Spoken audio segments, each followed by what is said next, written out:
how some carriers give you so little for your older busted phone you just end up living with it? I don't think so. Verizon lets you trade in your broken phone for a shiny new one. You break it, we upgrade it. You dunk it, doggy bone it. Slam it, wham it, strawberry jam it. We upgrade it. Get a 5G phone on us with select plans. Every customer, current, new, or business. Because everyone deserves better. And with plans starting at just $35, better costs less than you think. It's Monday, December 13th. I'm Dr. Ava, sitting in for Roland Martin, who's on a much-needed vacation. Here's what's coming up on Roland Martin Unfiltered, streaming live on the Black Star Network. Jurors hear about what caused Daunte Wright's death. The medical examiner testifies how the bullet that pierced his heart was the most significant injury. We'll have a live report from journalist Georgia Fort.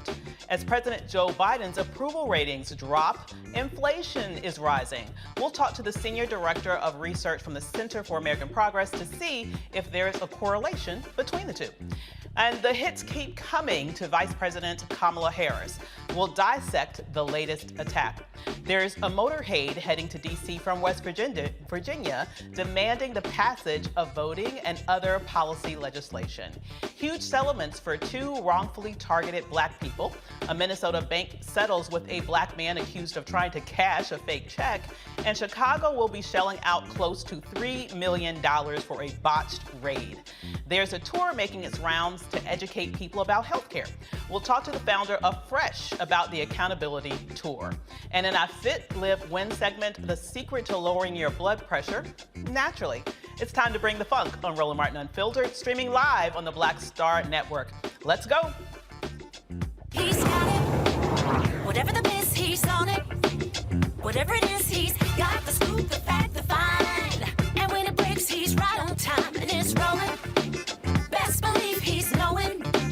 Putting it down from sports to news to politics. With entertainment just for kicks, he's rolling. It's on go, roll, y'all. It's Roland Martin, yeah. Rolling with Roland now. He's funk, he's fresh, he's real, the best, you know he's Roland Martin now.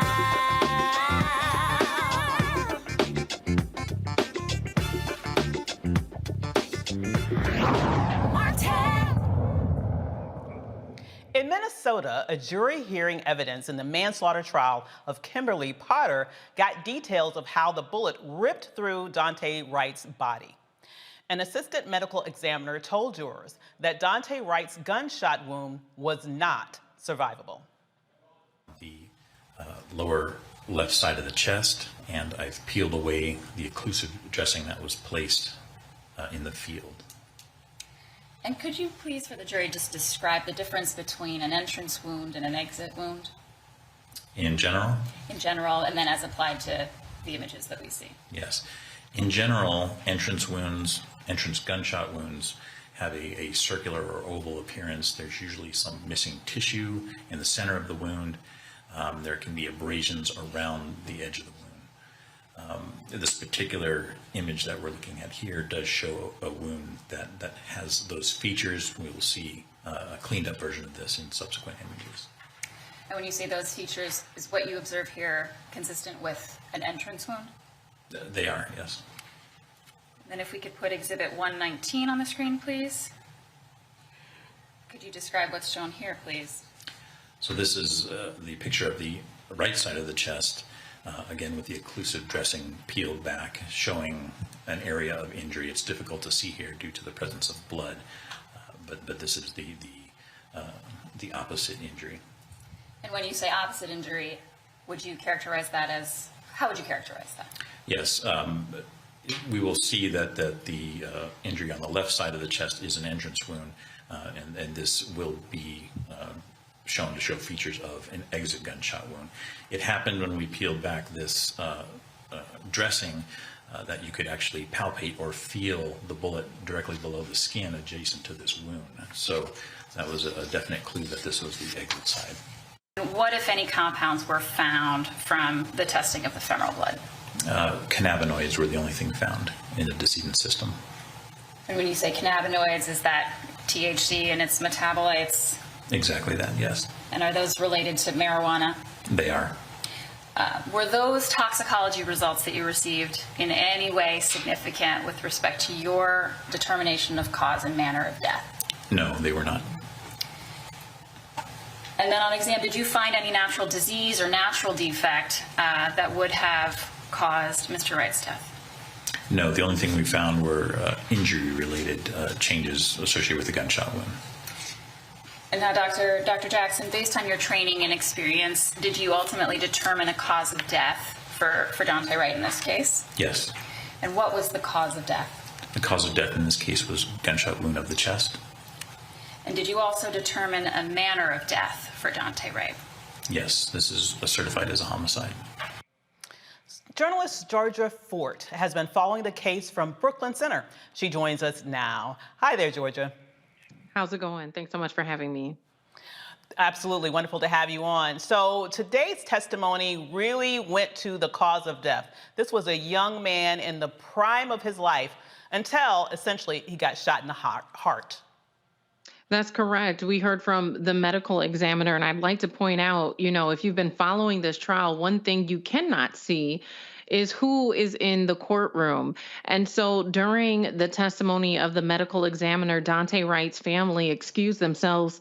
They did not want to see the photos of his autopsy or photos of him while he was deceased. Judge Chu also made an order that those photos and images would not be live streamed out of respect for the family's wishes that people remember Daunte Wright while he was full of life. Absolutely. And so what do you get is the sense of the community there? I mean, the time that this happened, we were already sort of had this open wound with regards to the George Floyd murder and the trial that was going on in relation to that murder. And then you have this happen due to the actions of what was supposedly a veteran officer, someone who supposedly was teaching others how to handle weapons safely. And the next thing you know, she shoots and kills this young man, claiming that she thought she was just reaching for a taser. Well, the community here is again outraged. And I think, you give that example of a wound. And I feel like having to go through detail by detail with the testimony and the evidence, it's reigniting some of that trauma and frustration that this community has been feeling. Brooklyn Center is a suburb of Minneapolis. So this literally happened about 15 to 20 minutes away from where George Floyd was murdered.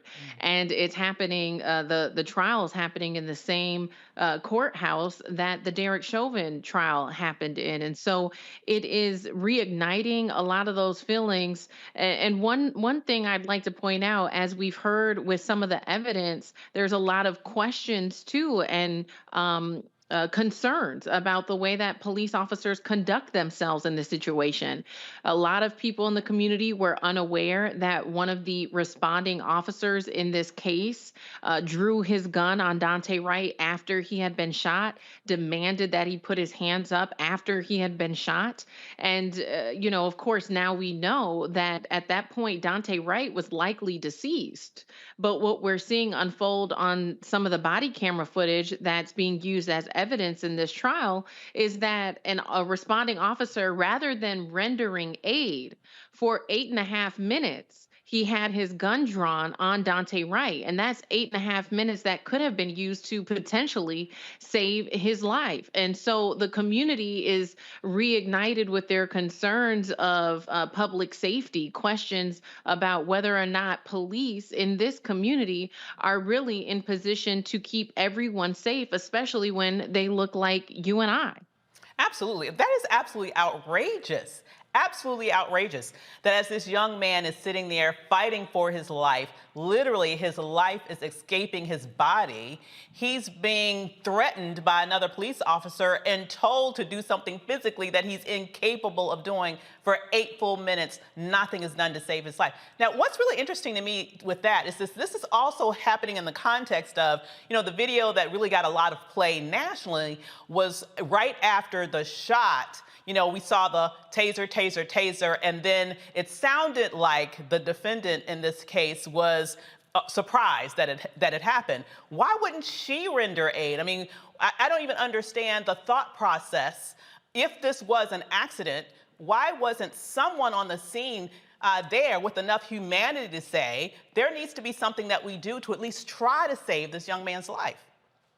Well, and those are the questions people here are asking themselves within a community where this has happened. And these are officers who have been assigned to protect and serve the community, yet and still these are decisions that are made in very traumatic moments. And so the other question I think that a lot of people are asking themselves in this moment too is, why would the responding officer who was there with Kimberly Potter when she shot at Daunte Wright, why would he swap guns with her? We've heard this testimony from several different people, including Sergeant Johnson himself. He says he took Kimberly Potter's gun away from her after she shot Daunte Wright, and in turn gave her his gun. And then moments later, we see on body camera footage that has been presented as evidence, moments later, we see him take his gun back from Kimberly Potter, take the ammunition out of it, and give her back his gun. And so we've seen some people from the BCA, state officers who have tried to explain protocols and processes for handling evidence. But some of these things that we've seen transpired just don't quite make sense, including your point of why didn't anyone render aid to Daunte Wright after he had been shot? And one of the biggest things I think that has come up to try to excuse that is that there was no communication that happened between those three officers who were right at Daunte's car when he was shot. There was no clear communication from them to the other responding officers who came to provide backup. And so somewhere in this case, I wonder if in the future some of the other responding officers could be held responsible for Daunte's death as well. Absolutely. And what you described to me, I mean, I'm not an attorney, but it certainly sounds like tampering with evidence, what you described to me just now. I don't understand how that could be legal under any circumstance. It looks like the attempted beginnings of a cover-up is what you just described to us. You know, I also wonder, you know, how did it get here? How did it get this far? Why was even there a need for a taser in this instance? Was that level of force even necessary? Do you get the sense that they'll even go down that lane at all in this trial? Or are we just starting from the point of, okay, he was shot supposedly accidentally? Well, that's a tough question. And the reason why I say that is because I have some insight that the Brooklyn Center or former Brooklyn Center chief of police is going to be taking the stand as a witness for the defense, which means he will be testifying in defense of Kimberly Potter's actions. And what I've heard is that Tim Bandon is going to take the stand and he's going to say not only would he justify his officers using their taser in that situation, but he's going to justify officers using their gun in that situation. So I think at this point, you know, the clear objective is for most people in this community to see Kimberly Potter, who is a veteran officer, held accountable for mistaking, as she says, her gun for her taser. And then outside of that, we'll have to see if anyone else is held accountable. But at this point, people are sitting on the edge of their seat watching this trial, wondering if this is a situation where she could be found not guilty. Some of the jury instructions that have been published to the Hennepin County Court's website already have instructed jurors to acknowledge the fact that just because a mistake has been made doesn't mean a crime has been committed. And so I think that this is one of those trials where we are going to have to pay attention to every single detail. The defense has already asked for a mistrial at this point. We're going to have to pay attention to all of the evidence and the testimony and really be paying attention all the way up until the verdict is delivered to see which direction this goes. Well, I'm certainly glad that you're there to keep a close eye on all that's going on, because I have a feeling there's so much more that we need to be aware of as this trial progresses. Absolutely. Sounds like they're trying to set this thing up, I would have to say personally, as a situation where somebody's about to get away with murder. But thanks for joining us today. Absolutely. Thank you so much for having me. Absolutely. President Biden's approval rating is sinking as the inflation rate in the country reaches a 39-year high. Areas of great public concern have led to a new low in Biden's overall approval rating, measured by 5/13/30/80 at 43%. All of this while the White House deals with record number inflation numbers. Over the last 12 months, the index climbed some 6.8% before seasonal adjustments. This marks the most significant 12-month increase in nearly 40 years. Will Ragland, Senior Director of Research at the Center for the American Progress, joins us from Alexandria, Virginia. Hi there, how are you doing? Thanks for joining us today. Thank you, Dr. Avis. It's good to be here. It's great to have you. Now, these numbers are not looking great for Joe Biden as it relates to inflation, but how do we juxtapose that against earnings levels and an overall economy where employers are begging people to work, even though people are paying more? Are we at a point where actually, people actually have more excess money to spend? Yeah, I think that's a really important point. If you want to talk about records, look at this past year in terms of the number of jobs created. Nearly 6 million jobs have been created since January. That's a record. The fastest drop in unemployment since January, it's gone from 6.3 to 4.2. That's a record. Last week, we saw the lowest number of initial unemployment claims drop to its lowest point in 52 years.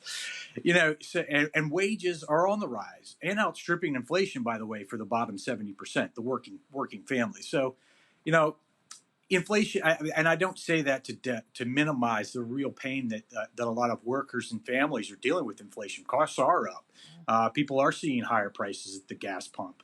People are seeing higher prices in the grocery store. But President Biden is governing, and he's making tough decisions. And for the past 6 months, he's been negotiating legislation to help bring costs down for Americans who are being impacted by this. We're talking about real costs. We're talking about the cost of prescription drugs, the fact that seniors would save $4,000 a year. We're talking about the cost of childcare to get women back into the workforce.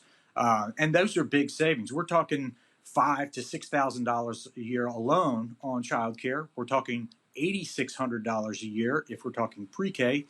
And then there's the child tax credit, which most of us have been receiving. Most families who have children have been receiving monthly, which totals to up to $3,600 per kid, and is responsible for the reduction in childhood poverty by 40%. That is a big deal.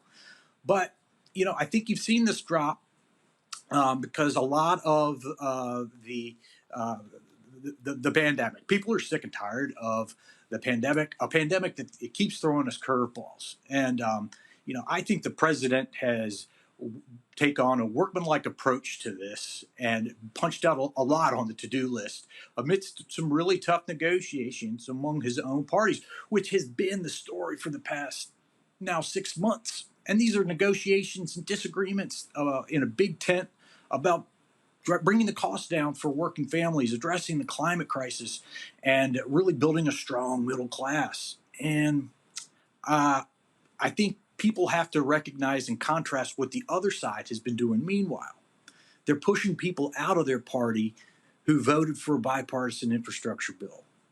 They're pushing people out of their party who want to find middle ground. They're failing to punish their own colleagues who are threatening members of Congress across the aisle. They have no solution, at least that I've heard of, to address the real issue of inflation. Meanwhile, the president every day is committing to the American people that he's doing everything he can, even with a big piece of legislation that could do a lot for working families on the horizon. So, the approval numbers are what they are, and I think that some of these records that also need to be mentioned along with some of the inflation numbers. It's a weird time. I completely agree, but I also think why should we expect the Republicans to do anything? They clearly don't care about governing. How many years do we have to see that demonstrated to get it? But a lot of the things that you are pointing out here, this issue of the child tax credit, bringing down child care costs, issues related to making sure that people are able to have more affordable prescription drugs, they're all sort of wrapped into the Build Back Better Act you still have some people like Manchin who are kind of clogging the system with that in the Senate. What's going to be the end goal with that? At first, we were saying that maybe they would try to get something done by Christmas. I'm not really confident that that's going to happen. In the meantime, people are paying more at the pump. They're paying more at the grocery store. How can we make sure that the Biden administration delivers for the American people on that end so that they can continue to have increased revenue to be able to manage the increased costs that they are faced with every single day? Yeah, I think the president has to walk and chew gum, and I think he has. There are things that he can do on his own. Take the Strategic Petroleum Reserve release for the gas pumps. Small savings, but he's doing a bunch of those types of things and keeping his eyes on the prize with Build Back Better. I think I read today that Joe Manchin was in the White House talking to President Biden, trying to find common ground. I think that President Biden has laid out what he stands for and put out real provisions that will save Americans money. And I just have to believe that Senator Manchin is also trying to find that middle ground and something that can pass. So we're a big tent. This is always hard, but I do think that that the president is walking and chewing gum very well, as best he can amidst extremely challenging circumstances. I hear you. I do, though, wonder, and I know this is probably a fiddle that people are tired of hearing me play, but, the issue with messaging. I completely agree with you that there's a lot of good news that this administration could tout. And it's not just an issue with Joe Biden. Honestly, I think this is an issue with Democrats writ large. It's been a horse that I've been sort of spanking for years. But, when Democrats get into power, focus quite diligently on producing policy that helps people. Don't focus at all on selling that policy to the American people, or at minimum taking credit for it.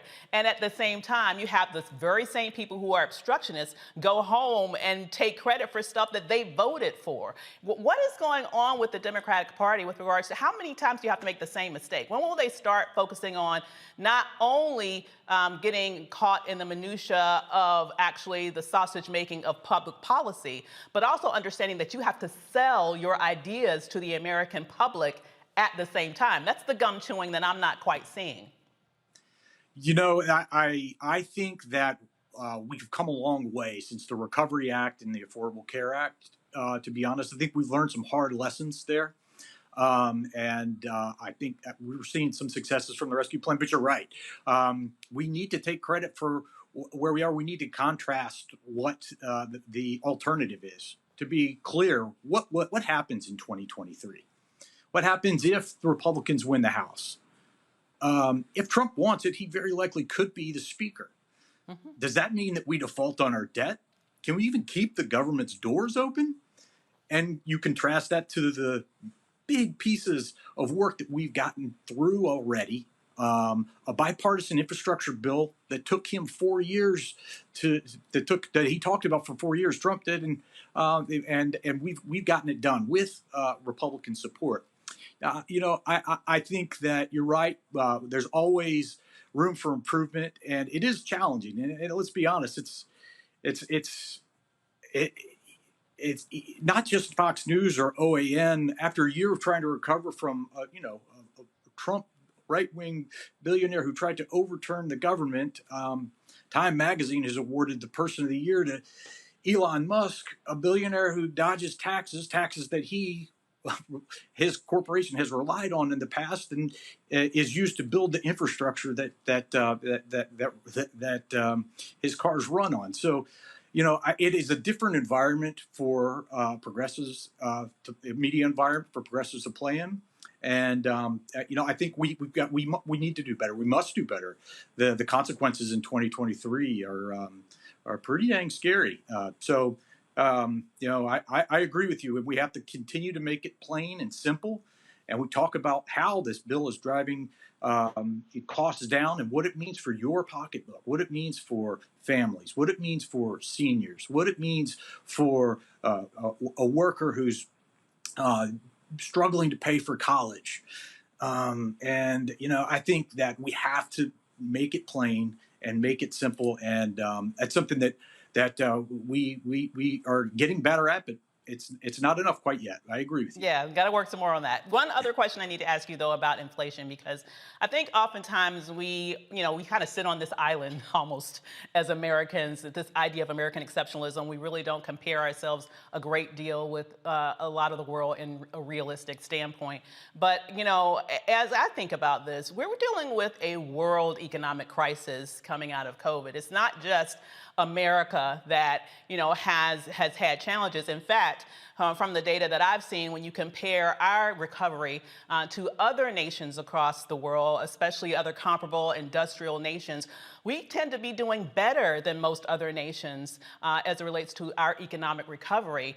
Where is the messaging on that with the Democratic Party? I think people need to understand the context that, yes, we do have inflation, but we have all these other indicators. The whole world is dealing with coming back after being shut down for a year or two, and comparing everybody else, we're leading the pack primarily.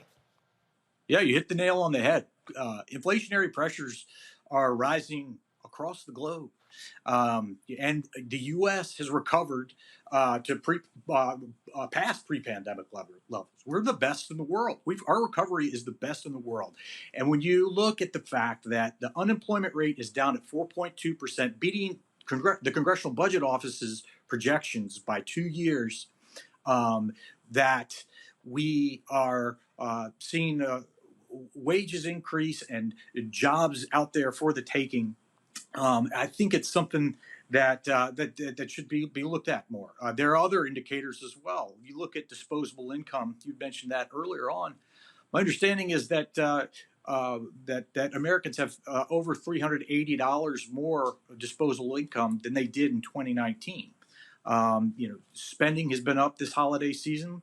And that's not to downplay the real issues out there. I'm not saying that. But when you take and you look at where things were, because they weren't great before, and we still have a lot of work to do with the structural inequities that our system has always had, and that the pandemic put a magnifying glass on. There are a lot of things that we can point to and should continue to point to.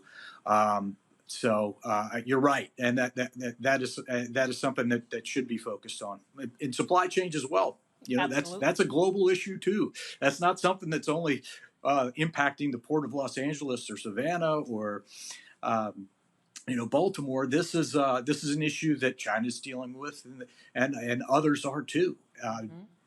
Demand for goods and services has skyrocketed compared to where things were for services. Services are actually kind of coming up close to where they were pre-pandemic if they haven't gotten there already. But goods are just soaring; they're off the charts. So, that is something that is happening across the world. You make a great point that the U.S. has not only done better than other countries in terms of their recovery, they've done it by a lot. They've done a lot better. So. Absolutely. I think the Democrats need to start to sort of shout that from the rooftops. Well, thanks for joining us so much tonight, and we'd love to have you back on to talk about this continued recovery. I'm just going to claim it, okay? Absolutely, anytime, and thank you, Dr. Avis. Absolutely. So now's a great time to bring in our amazing panel. Joining us tonight is Dr. Omekongo Binga, professor and lecturer at the School of Informational Service at American University, and Reverend Jeff Carr, founder of the Infinity Fellowship.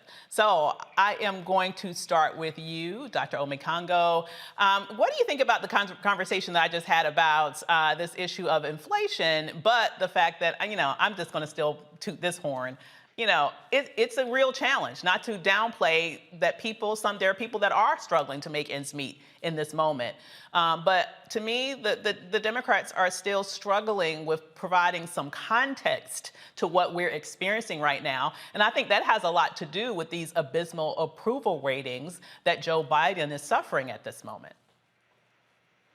No, absolutely. I think you bring up a lot of great points. And I think one of the biggest challenges is that the Democrats are busy doing so much infighting right now that they can't be on message. You see the Republicans are in lockstep with everything, voting rights, so many other issues. But between Manchin and Sinema and some of the other Democrats in the Senate that Manchin and Sinema are covering for, who are too cowardly to come up and speak up at the same level they are, there's just too much infighting. And I think what's happening is that people are putting too much attention on Biden, where they need to be putting attention on these other members of Congress, of the House, as well as the Senate. You got a guy like Manchin, who is a multimillionaire how many times over, and comes from a state where the average income for the year is $26,000 a year. So people should be knocking down his door. And there are many other senators who represent that type of mindset. I think that Jamie Harrison needs to also be out there with better messaging as well. We don't hear as much from him as we should. And really, if the Democrats can start to do that, then they'll start to see some of these approval ratings start to change a little bit.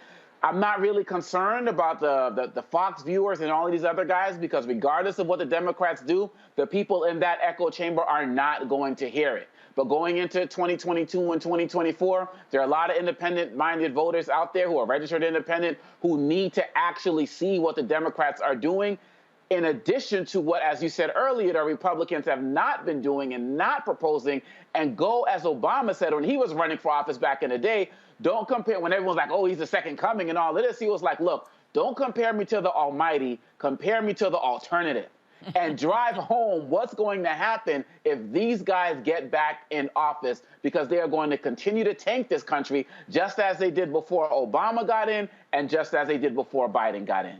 Absolutely. And Reverend Carr, what really frustrates me, or to use my phrase from, another show that I used to watch, what really grinds my gears is the issue of, Democrats acting like, well, we got to get this law through first, and then we'll focus on messaging, as if they can't. I'm still waiting for the evidence that they can walk and chew gum at the same time. I've yet to see it. How about you?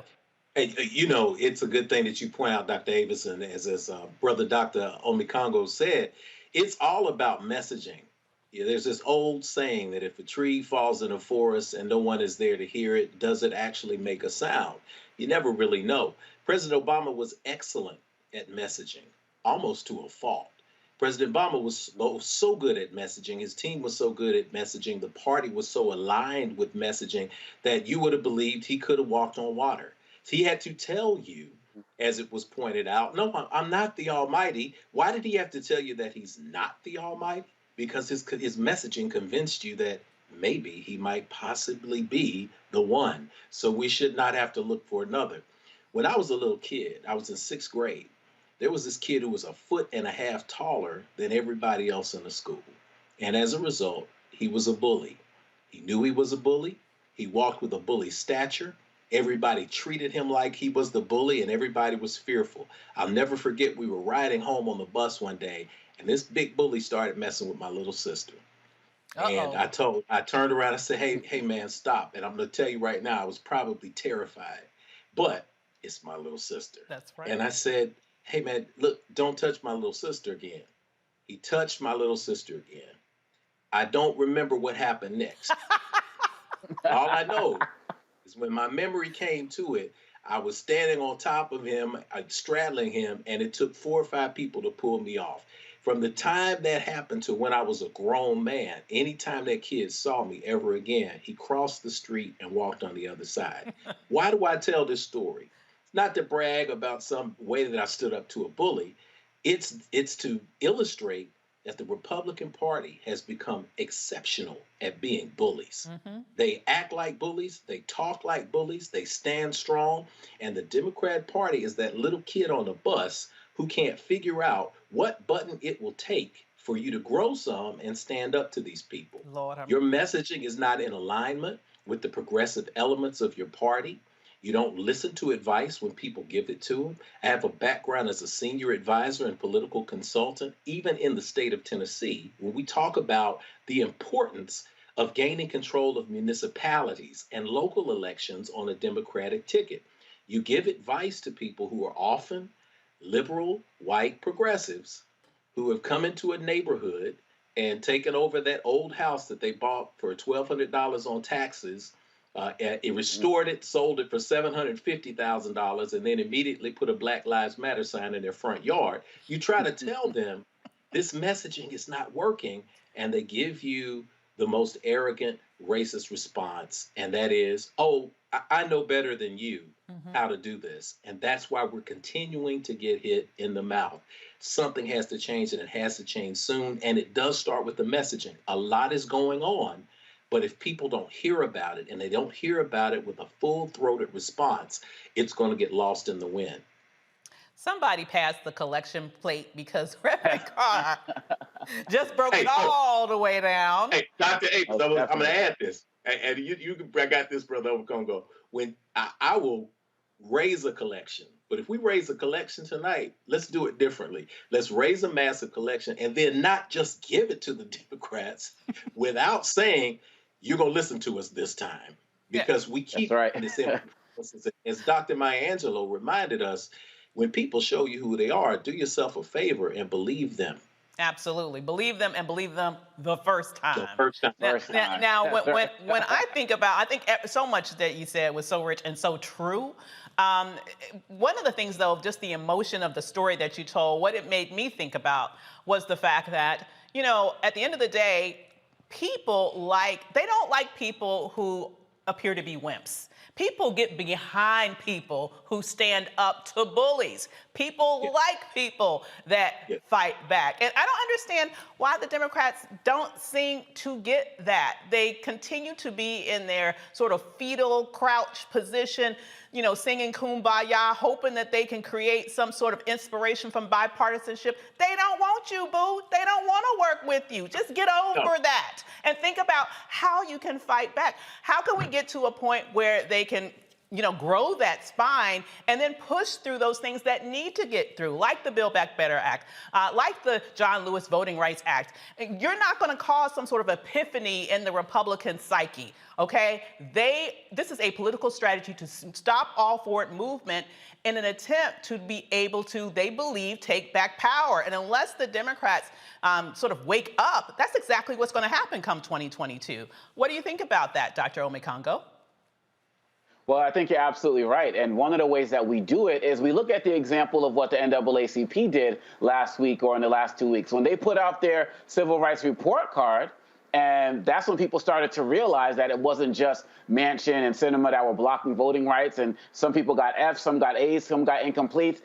Some of these senators were on the phone. The senator from Michigan and other places were like, wait a minute, I've been in favor of voting rights. And some of them started to change their opinions on the filibuster because they were put on blast by name and on notice. And that is what we have to continue doing, because unlike the House, where you can get a lot of fresh, young people with energy of all parts of the political spectrum, the Senate tends to be a lot older. And these guys are very, very comfortable. Most of them are wealthy, and they are detached from the average American, the average person just working hard, as opposed to many members of the House. And so I think we need to do what the NAACP has been doing, continually put these guys on blast, continually draw attention to people like the students from Arizona who are down at the White House protesting every single day now and on a hunger strike until they get this voting rights bill passed. And once we start to do that, and people see that it's not just about Manchin and Sinema, and we call these guys out, they are going to respond, because we also didn't mention that we didn't get the George Floyd Police Reform Act as well, which goes to the first story that you led with tonight. And there's a lot of people who are upset at the fact that we didn't get that and saying, see, Democrats can't deliver. Start calling them out. Take them to task by name on a daily basis, and we will start to see that shift. But too many of them are too comfortable right now because they are able to hide this with all of the infighting that's going on right now, and we need to call them out. Sure do. Sounds like a plan to me. So still to come, several Several organizations hit the road to demand the passage of voting and policy legislation. And later we'll tell you about the Affordability Tour and how you can lower your blood pressure naturally. Roland Martin Unfiltered will be right back after this break. You're watching the Black Star Network.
Betty is saving big holiday shopping at Amazon. So now, she's free to become Bear Hug Betty.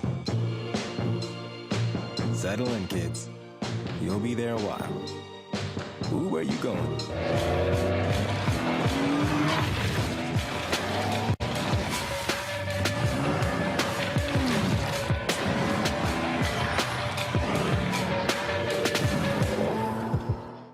Hey, I'm Cupid, the maker of the Cupid Shuffle and the Wham Dance. What's going on? This is Tobias Trevelyan. And if you're ready, you are listening to and you are watching Roland Martin Unfiltered.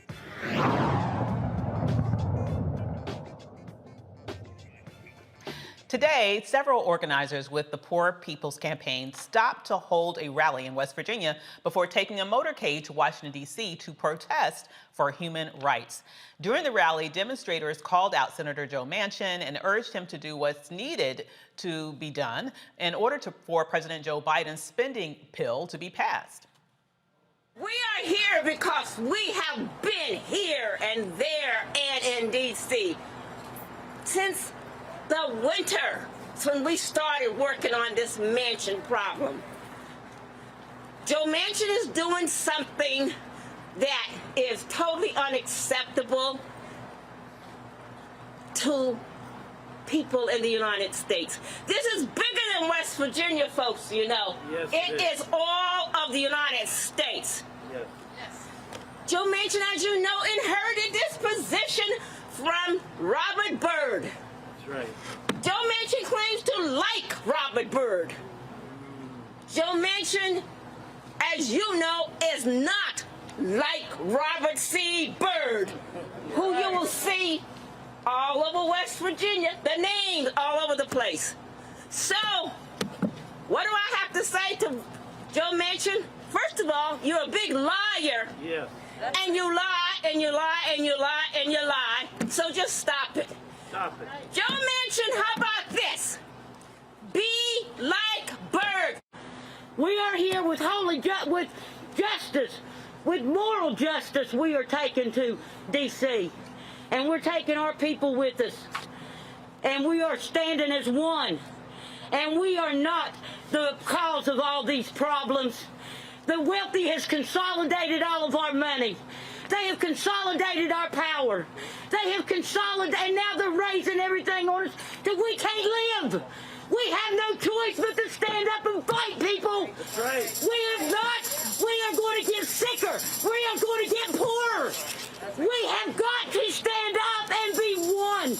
We have got to fight back against this injustices that is being thrown at us and the lies. We are not buying the lies. We've lived long enough. We've seen these same old propagandas, and we're not buying them. Republican candidate for governor in Georgia and former Senator David Perdue is filing a federal lawsuit claiming fraud in the presidential and Senate elections. He lost to Democratic Senator John Ossoff in January 2021. Perdue, who has the support, of course, of former President Donald Trump, wants all of the absentee ballots recounted. Oh. Perdue has a particular interest in Fulton County, where Biden won by 73% over Trump, who only earned 26%. In October, a judge in Georgia dismissed a similar lawsuit that claimed election fraud in Fulton County. The New York City Council passed a new bill that would allow non-citizens to vote in local elections. This bill gives 800,000 green card holders and those who with work authorizations the ability to vote. Mayor Bill de Blasio said that he has mixed feelings about the new legislation, but did not veto it.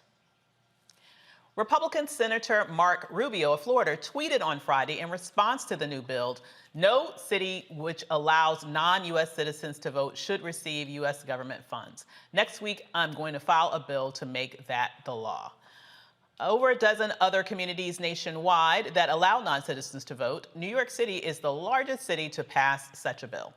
So, Reverend Carr, thoughts about all of these stories. First, I want to start off with what's going on with Georgia and Perdue with this lawsuit, once again claiming voter fraud, because guess what? He lost and Trump lost. They both lost. They're both losers. And so now he's trying again to go back and claim that those big, bad black people in Fulton County did something nefarious, and that's why they lost.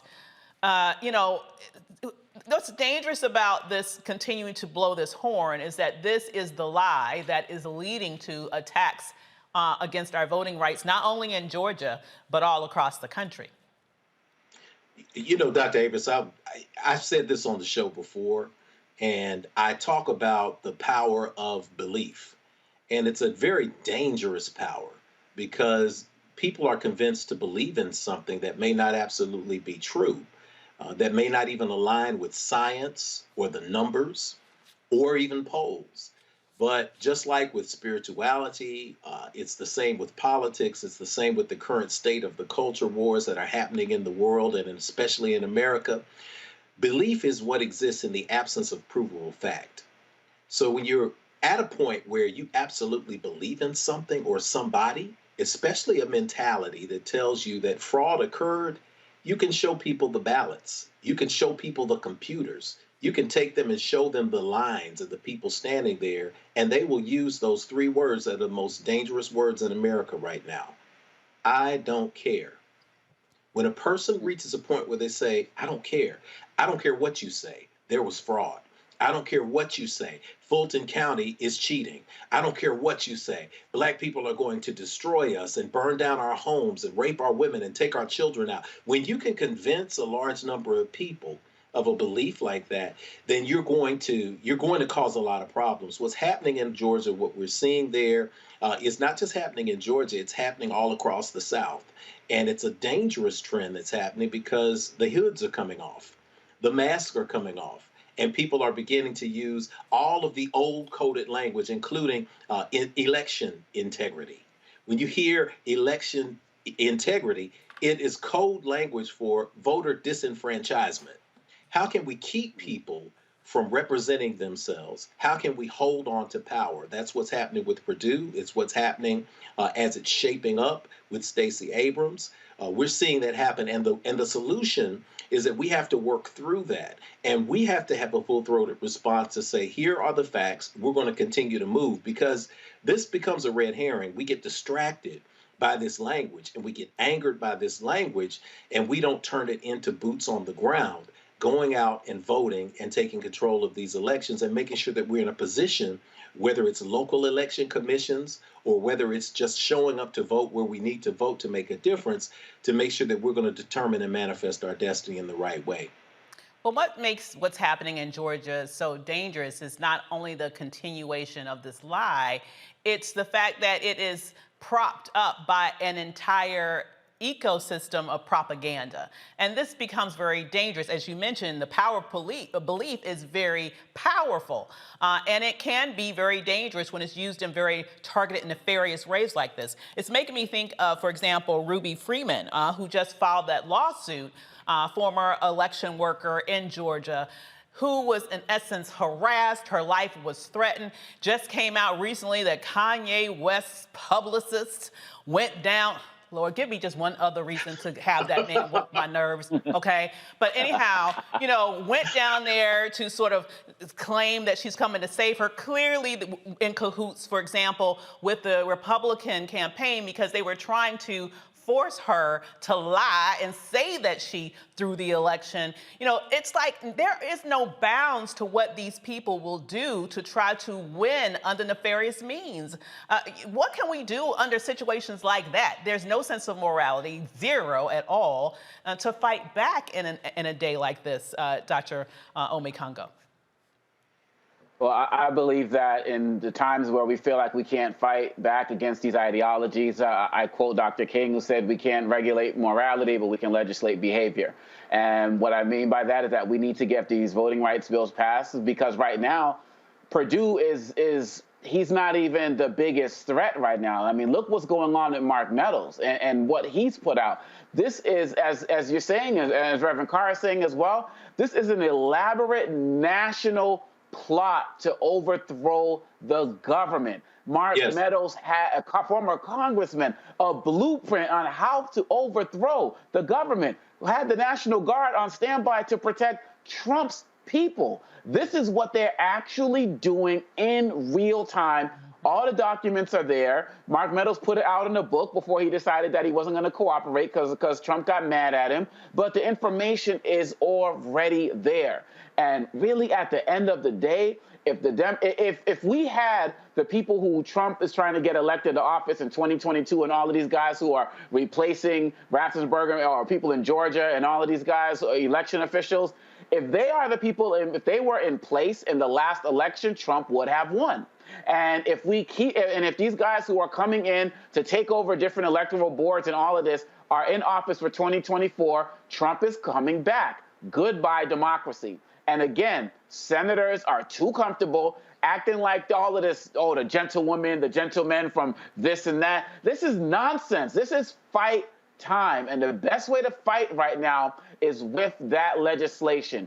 There is no doubt in my mind that they are going to do anything possible to get to power. And a lot of people didn't want to use the term treason because treason says that you need to be in cooperation with a foreign power in order to have that term treason. Well, hey, there's a little place called Russia that is actively supporting all of this, which is why Tucker Carlson is like more famous over there than some of the Russian journalists. So all of the signs are in place, all of the activism is in place, and everything that they are doing, we have the ability to stop. But the senators are holding us back. This is why we need to continually put them on blast with moves like what the Poor People's Campaign is doing, what I mentioned what the students are doing, and from Arizona and other places, Brother Joe Madison and his hunger strike, all, I see Steph Curry putting out commercials. We all have to have all hands on deck. Because if we keep getting comfortable, it's going to be Nazi Germany over again. And I'm not exaggerating. Hitler did not get more than 1/3 of the vote. People took Hitler as a joke. People looked at Hitler and didn't think that he was actually going to do the things that he said he was going to do because they thought he wasn't serious. Then he actually did them. People talk so much about the Holocaust and what Hitler did. We need to focus on how Hitler became Hitler because we're watching it in real time right now. Democracy does not die in darkness.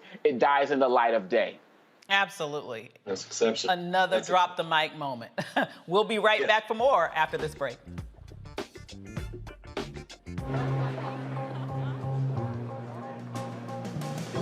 Are the stars out tonight?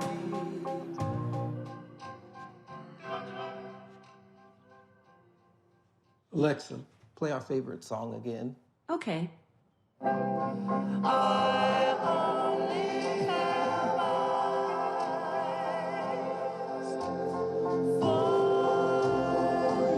Y'all know who Roland Martin is. He got the ascot on, he do the news. It's fancy news. Keep it rolling. Right here. Rolling. Roland Martin. Right now. You are watching Roland Martin, unfiltered. I mean, could it be any other way? Really? It's Roland Martin.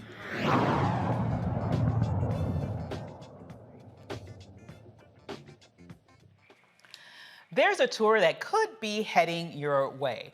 Sorry, it's not headlined by your favorite artist. It's a tour filled with information about the benefits of the American Rescue Plan Act. It's called the Affordability Tour. And to share more about this important event is Reverend Pharrell Malone, founder Fresh, who is on the road right now. Hi there, Reverend. Good morning. How are you doing? I am doing great. So tell us all about this tour. It sounds so needed and so wonderful. What a great idea. Well, we did a tour earlier in the year during the summer months. It's called the 3V Tour, Voters, Vaccine, and Vision. And we talked about the American Rescue Plan. We talked about how communities can actually access the funding of the American Rescue Plan. This particular Fresh Affordability Tour, we're particularly concentrating on the Affordable Care Act, what we know as Obamacare. I am the regional health consultant for 8 southern states: Louisiana, Mississippi, Alabama, Northern Florida, Georgia, South Carolina, North Carolina, and Virginia. And we're with Fresh Communities. Fresh is the facilitating restoration for equitable and sustainable healthy communities. And we are working with IMS, and which is Integrated Management Strategies, and CMS, Center for Medicare and Medicaid Services, to put boots on the ground so that we can go into each community and let people know the awesome benefits that are available through the Affordable Care Act. Because of the American Rescue Plan, the Affordable Care Act has been shored up. And so actually, because of that new law, 4 out of 5 customers will be able to get coverage for $10 or less per month. That is phenomenal. People also who went and tried years earlier can go back now because of the shoring up of the Affordable Care Act. Subsidies are higher, premiums are lower, some are zero. I often tell folk, my son, who is married and has 2 children, we wrote him up last June. His premium for major medical and hearing and dental was $35.98. When we certified him for January 1, his premium is 0. What we need to do is get it into the hearts, into the lives of our people, that they can afford this insurance because they need to go and make sure it happens. Oh my goodness, that sounds good to me. I mean, that's incredible. We've come a long way since people going into the plan and saying, oh my God, everything is so expensive, I can't afford anything. They need to know. No, maybe look again, because it looks like we have additional funding and you'll be able to have a pleasant surprise, it looks like. Yes. What we're doing now is we started here in Waycross yesterday. We were in Brunswick, Georgia, and Savannah, Georgia today. We'll be in Charleston, South Carolina, Columbia, South Carolina on tomorrow. Then we will be in Macon, Georgia, and Atlanta, Georgia on Wednesday, Birmingham, Alabama, and Montgomery, Alabama on Thursday, Mobile, Alabama, and Pensacola, Florida on Friday, and on Saturday, Tallahassee, Florida, Tifton, Georgia, and Albany, Georgia. We are ultimately excited about boots on the ground, getting the word out to the people in our community to let them know that they need to apply. Open enrollment is November 1st, generally to December 15th. It has been extended to January 15th. So anybody who gets enrolled by December 15th, they will be able to have their coverage start on January 1st. People who are in by January 15th, their coverage starts on February 1st. But we want to make sure they go in and get it in. While we're on our tour, not only are we sharing information, but we have federal navigators and assisters who are assisting and helping to get people enrolled. If they can't get enrolled on site, they're going to follow up with them to make sure they get enrolled. The numbers are up because we need people to get this insurance to help cut down the health disparity, make sure you can do preventive care and not have to go to the hospital, to the emergency room, and into ICU because we waited too long because we didn't have the coverage.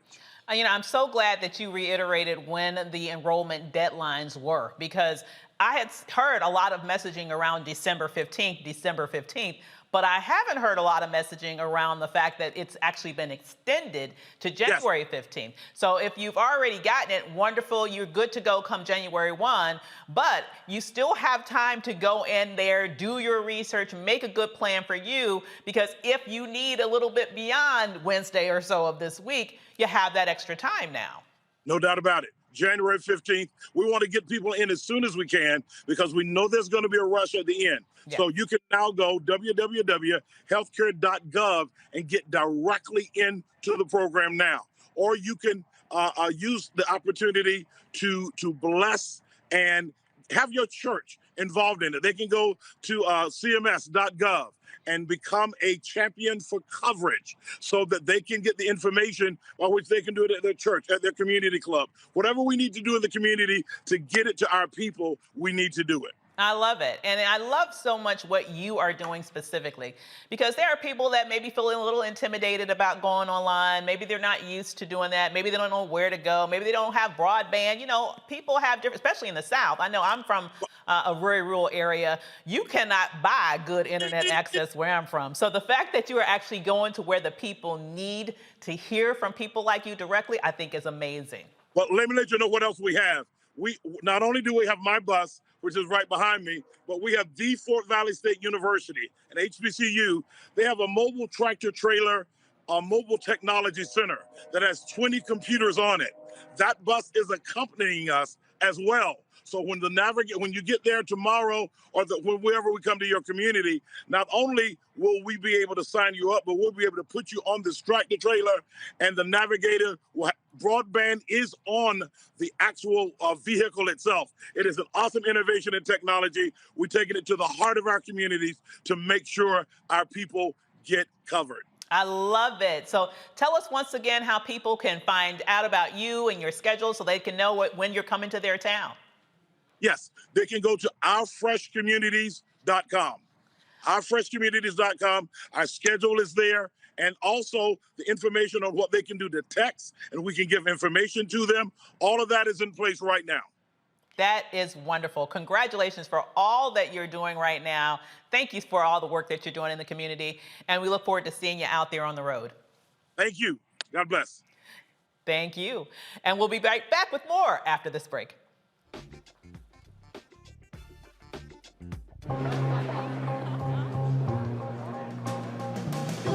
Are the stars out tonight?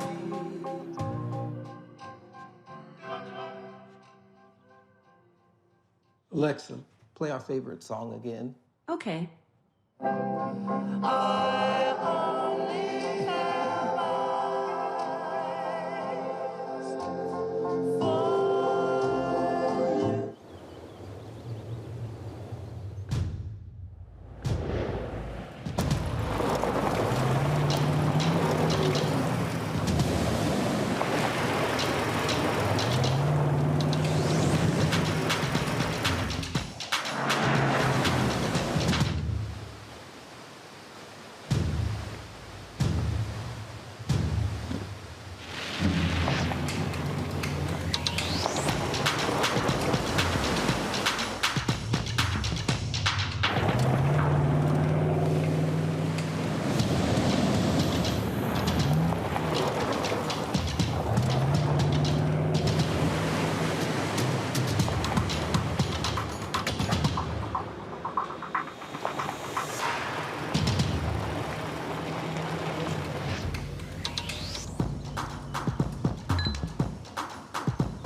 Maureen is saving big holiday shopping at Amazon, so now she's free to become Maureen the Merrier. Food is her love language, and she really loves her grandson. Like, really loves. Hello, everyone. I'm Godfrey, and you're watching Roland Martin Unfiltered, and while he's doing Unfiltered, I'm practicing the wobble.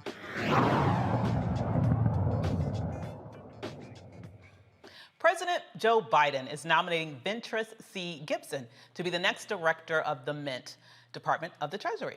Gibson is currently the Deputy Director of the United States Mint and serves as the acting director. If confirmed, she will be the first African American to lead the U.S. Mint. She's a U.S. Navy veteran with decades of senior leadership experience in the federal government. I like that. Black woman over the money, okay? Next. The attacks against Vice President Kamala Harris continue, this time from former right-wing speechwriter and Wall Street Journal columnist Peggy Noonan. In an excerpt of to the Journal, Noonan explains why she believed the vice president was struggling to connect with both the public and the power that be. The column reads in part, she loves the politics of politics too much and not the meaning. When people meet with her, they come away saying that what she cares about is the politics of the issue, not the issue itself, but even as she's obsessed with the game of national politics, she's not so far particularly good at it. Oh, really? Wow, how did she get to be vice president? But anyhow, when she sought the Democratic presidential nomination in 2020, she spectacularly flamed out. Noonan continues by giving VP Harris advice on moving for the rest of the term. Now, let me just say before we sort of go in on that, I do want to mention that this isn't the first time that Peggy Noonan has gone out on a limb to criticize Kamala Harris. When she first did it, she was running actually in the presidential race. And what I find very interesting here is that at that time that it happened, she got called out on it. And she got called out on it pretty heavily. This is the first time she sort of peeked her head out to say something else. But before we talk about that, let's remember what happened the last time she wrote a hit piece against Kamala Harris. Let's take a look at this white-on-white crime that's about to happen right now. Right-wing Twitter can handle this. I'll give them a second to get their tweeting fingers ready. Okay, here it goes. When you're a white woman and you're a Republican, there's just certain stuff culturally that you don't know jack bleep about. And you should keep your mouth shut when other people dance. I mean, what is that line in there about dancing to a drum beat? This to me felt tone deaf. It felt nasty. It felt personal. And it felt bitchy. Okay, so I'm going to take a deep breath. And I'm going to try to stay calm here. Please. About Peggy Noonan. I have never been more disappointed in a woman that I thought I admired in my life. She said at the end of that, you didn't read the very last part of that paragraph, Nicole, because she said it's embarrassing. No, Peggy, I'll tell you what's embarrassing. Yeah, I didn't read it on purpose. Yeah, well, I'll tell her what's embarrassing right now. Listen up, Peggy. Here's what's embarrassing. A president that pays off porn stars. A president that pulls babies out of the arms of their mothers. A president who says he likes to grab women by the you-know-what. A president who uses the White House for campaign events. A president who praises white supremacists. And yes, even a president who can't dance, doesn't know how to show joy or empathy, and tries to do some kind of ridiculous arm thrust to YMCA. That is what is embarrassing. Kamala Harris is anything but embarrassing. She is uplifting. She is inspirational. She is strong and substantial, and she's going to be one hell of a vice president. White-on-white violence. Wait a minute. But there's one more thing. I should have read this last paragraph. We could put that last graphic up, because I think this is important to get this also in this context. This is the last thing that we want to point out from Noonan's most recent piece. She says, let them say you look chastened. People would be relieved to see you look chastened. Let them snidely suggest you had previously hidden your serious side. You did. Let them say, get this, y'all, you've been humbled. Lord have mercy, don't get me started. You should be. So far, you've got a lot to be humble about. You know, it sounds like to me she's trying to say, you trying to be uppity. Know your place, black woman. You're not supposed to be vice president. You're not supposed to know what you're talking about. You need to be humbled. That's why I wanted that white-on-white violence, clip to play, because I want people to see that this is clear, not just to me as a black woman.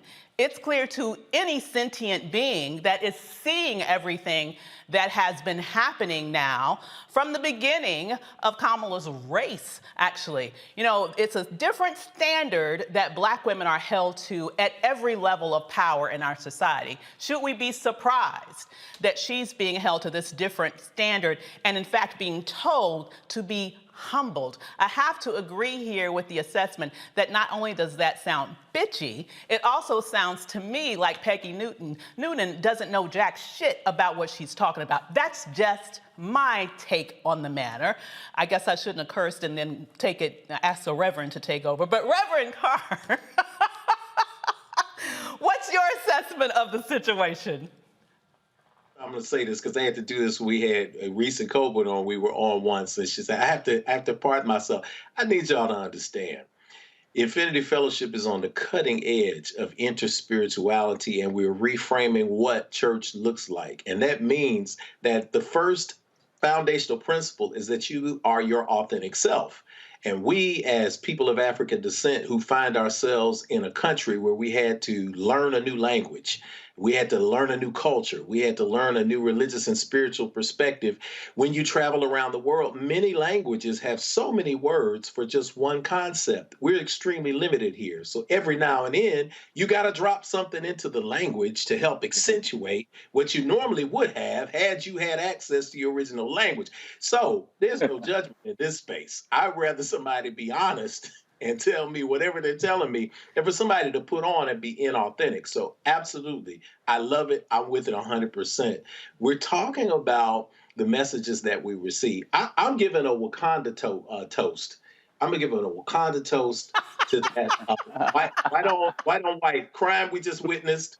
And I'm gonna give a Wakanda toast to Peggy Noonan.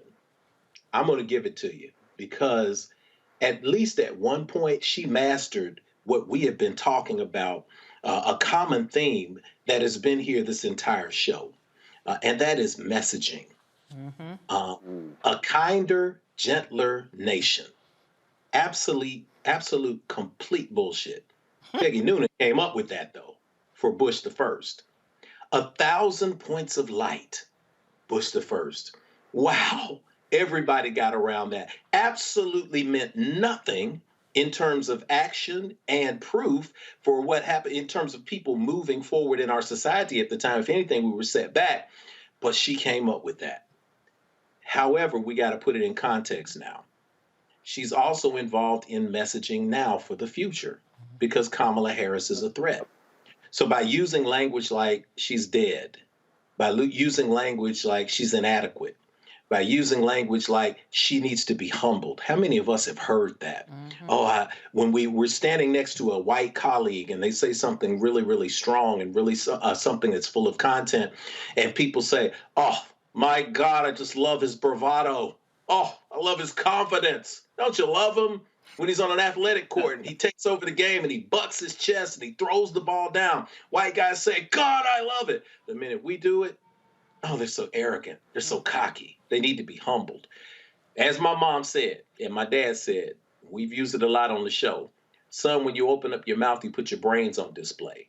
Peggy Noonan is demonstrating how she thinks and what she believes, and she's speaking to a population of people. We filter old Peggy Noonan into new old Peggy Noonan, and we see that this is also the same woman who predicted with absolute confidence that Mitt Romney was going to win the presidency of the United States, based solely on her personal observation of a number of yard signs in the state of Florida when she was driving through it.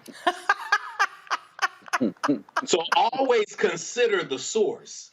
When we're talking about someone like Peggy Noonan, who at one point was an excellent messenger, we also have to make sure that when we're talking about messaging, this is a powerful thread because she's not necessarily talking to us. She's talking to the base right now.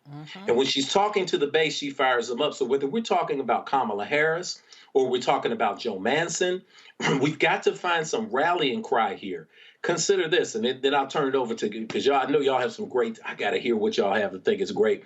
We think about something we mentioned here a minute ago about Joe Manchin holding everybody hostage with this $2 trillion Build Back Better Act. I ask a question that, of course, we can think about later on in the conversation, but what would happen if Chuck Schumer or Nancy Pelosi, they were holding up some Republican legislation? What would the MAGA crowd do? I think about Joe Manchin getting off that yacht and seeing those people in his personal yacht, and you could see he was visibly shook. If the MAGA folks were on the other side of this issue, Joe Manchin would be looking in the steam room and see people with a MAGA hat on. He'd be in church, and they would shut it down in the middle of his prayer. So there's something about this concept of how far do we allow this poor messaging to go before we call it out and fix it. Absolutely. And you touched on something I think that is so powerful. It's about the messaging and why she's saying it. I think it's important that people understand, Dr. Omekongo, that she's not just talking about Vice President Kamala Harris. And I really want Black people to get this. This is not really just about Vice President Harris. This is about the next Black woman. This is about saying, you don't belong here. This is about the Black women you guys like, because I know a lot of y'all don't like Kamala because you've heard a lot of misinformation and you've chosen to believe it instead of doing your own damn research. Okay? So what I would suggest is we think about this. This is an attack on Black women's power.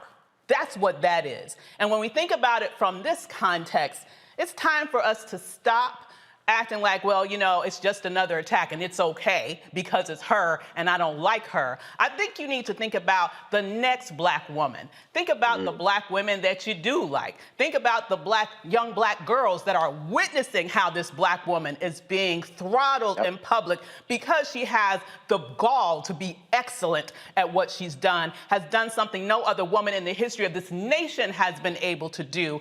And the next Black girl that's sitting there thinking, well, maybe I don't want to do that because nobody's coming out to defend her on this broad level. There's all of these attacks. Maybe I should not go there. Maybe that really is a place where I shouldn't be. What are your thoughts, Doc?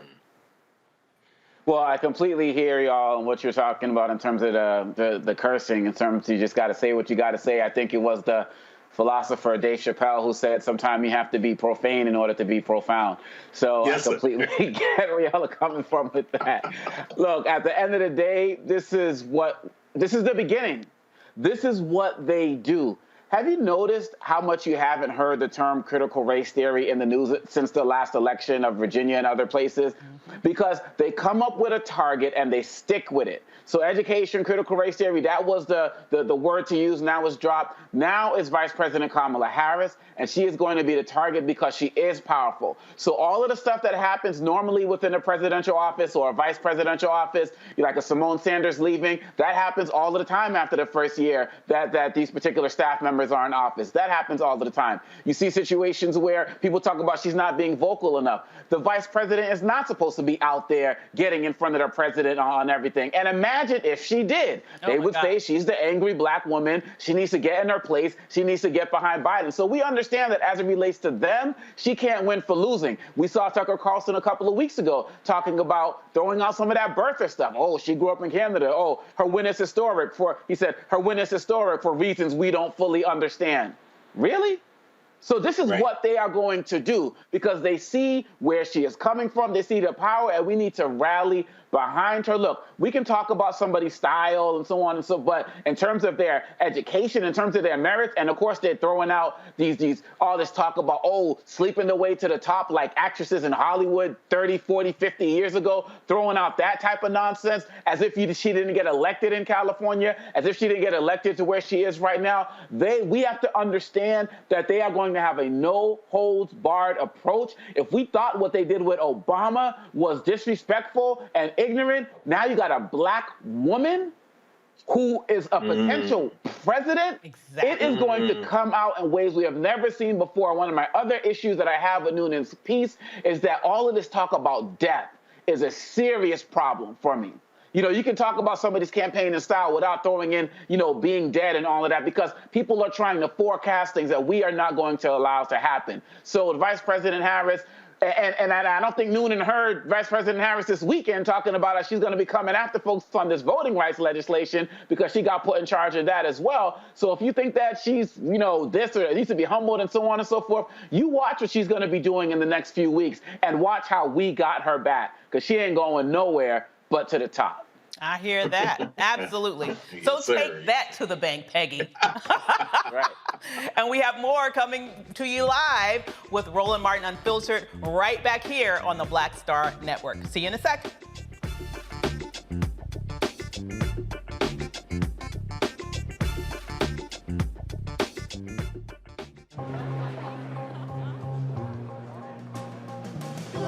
Are the stars out tonight?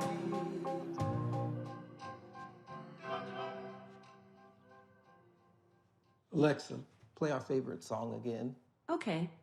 I only have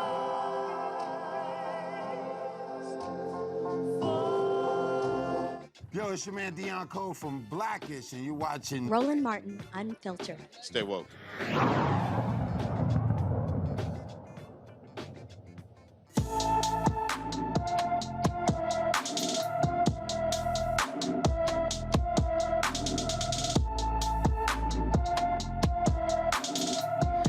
20-year-old Kanasia Exil was reported missing last week. She was last seen on December 9th at around 8 a.m. after experiencing a mental health crisis wearing a black and white jacket, burgundy bonnet, black shirt and black sweatpants, and purple flip-flops with rhinestones. Exil, who also goes by Nage, is 5'4" with brown eyes and black hair. She has a tattoo on her arm that says "Spirited Away, Forest Sprites," a number tattoo on her chest, and a dragon tattoo on her upper right arm. Anyone who sees Exil should call the Philadelphia Police Department at 215-686-3280. The Chicago City Council is expected to approve a $2.9 million settlement to a woman handcuffed while naked by police officers during a botched 2019 raid of her home. Ann Jeanette Young was getting ready for bed when police stormed into her home to serve a search warrant, but it was the wrong address. The council's finance committee unanimously recommended the settlement, but final approval on the settlement is set for Wednesday. A Minnesota bank settles with a black man accused of trying to cash a fake paycheck. Joe Morrow, a black grocery store worker, was arrested and handcuffed after attempting to cash his paycheck at a U.S. bank in Minnesota last year. Morrow was pulled into the bank manager's office where the manager said, "Joe Morrow, your check is fake. You people always coming in here with fake checks." Police were called. Morrow was handcuffed and escorted out in front of other customers. Get this, Morrow had identification, pay stubs, and an account with the bank. The bank's CEO has apologized and says the company is adjusting its training programs so an incident like this never happens again. Training programs? How about firing program? I mean, somebody should have gotten a trip right to the unemployment line for that one, but anyway, I digress. Convicted murderer, former Minneapolis police officer Derek Chauvin could be changing his plea this week to charges that deprived George Floyd of his civil rights. Chauvin will have a change of plea hearing Wednesday morning in a federal courthouse in St. Paul's, Minnesota. Chauvin, along with 3 other police officers, pleaded not guilty. Chauvin is currently serving more than 22 years in prison for the May 2020 death of Floyd. Attorneys of the white men who chased and killed Ahmaud Arbery are asking for an expanded jury pool for their upcoming federal hate crime trial. A joint legal filing by prosecutors and defense attorneys asks the federal judge to seek the jury from the 43 counties that make up the federal court system's Southern District of Georgia. Jury selection is scheduled to begin on February 7th, 2022 in U.S. District Court. Greg and Travis McMichael and their neighbor William Rhodey Bryan were convicted of murder in a state court last month. The 3 white men have pleaded not guilty in the federal case. They're accused of targeting Arbery because he was black.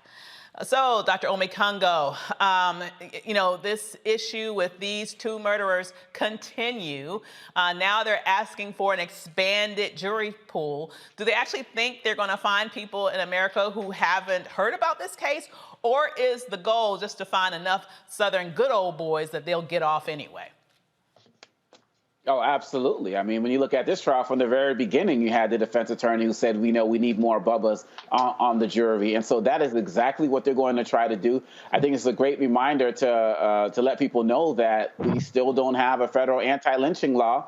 And this could have been a great case study for it right now, which is something we also have to make sure that we're getting past. But this is what they're going to do because they believe that and look, the fact of the matter is, there are people out there. I mean, when Walter Scott got killed and he was on the trial, I believe that there was a jury member who said, I just can't convict an officer. And of course, these guys are not officers or anything, but there are going to be people who just believe that these guys made mistakes or Ahmaud Arbery was the one who was in the wrong. And so they are reaching at anything possible. And I just hope that just as we saw demonstrated with this verdict, that there are people out there from all walks of life, from the entire spectrum, who are going to see that they just slaughtered this man, no matter how much the defense tried to paint Ahmaud Arbery as some type of runaway slave who left the plantation, or try to paint him as somebody who was aggressive as it relates to them, or somebody who actually was wrong to stand his ground when a gun was shoved in his face and that he was the problem. They were still convicted. And I believe at the end of the day, this is going to hopefully be an open and shut case no matter how big the jury is. I believe so. I mean, Reverend, how do you see this? Do you see this as an issue of no matter how they try to wiggle their way out of this, justice will continue to prevail in this case? Yeah, sure. I think justice is a concept that first and foremost, we ought to make sure that we keep faith and we understand that true justice is going to be a long arc and we're eventually going to win. We always win. The universe always corrects itself. It's always working for the good. So we can't lose hope in this situation. But just like we can't lose hope, we also can't leave it to chance that it's going to work out well. That's why we're here. Each and every one of us is here in the capacity that we're here, whether we're an upstander, whether we're in the world manifesting what we're manifesting. We're here to make a difference, to be the difference. So even this show gives us an opportunity to give information to people that they would not get anywhere else. When you're widening the jury pool, you're very much looking for people who will be sympathetic. You're not only seeing that happen in the case of Chauvin, who had to take a guilty plea ahead of time, throw himself on the altar of justice. He's throwing himself on the altar of justice because he's hoping that the judicial system will favor him and not go as hard on him. He doesn't want to take a chance with the jury and see the same outcome. But we're also seeing this in the Minneapolis case, in the case with Daunte Wright, the shooting of Daunte Wright. It's about jury selection, but it's also about painting the narrative and what it is. What you're going to hear in that case is you're going to hear something that is created to help manipulate the humanity of a jury. It's a concept called slip and capture. You're going to hear that come up. That concept says that the police officer, when under stress, it's a theory, never been proven, but experts are going to be testifying that when an officer is under stress, they actually can slip and revert to their habits, and their habits include pulling a gun. Never mind that in the case of that officer, the taser is on the non-dominant side, the left side. The gun, the Glock, was on the right side. The taser is half the size of the Glock. Never mind, you slip and capture. This is the narrative that goes to a jury. And if you can find people on that jury casting a wide net who will sympathize with the police officer, and you reinforce that with the true slip and capture, and that is, I slipped up, I killed a black man, so what I'm going to do is slip it, capture, weaponize, using my habits, what I know to weaponize, and that's my tears, and that's my emotion, and that's my sympathy for my fellow officers who will switch out guns with me. So the real slip and capture is, how do I capture the hearts and the sympathy of people who are going to let me get off with flat out murder? So these are the issues that are coming up in all of these trials as a continuous theme.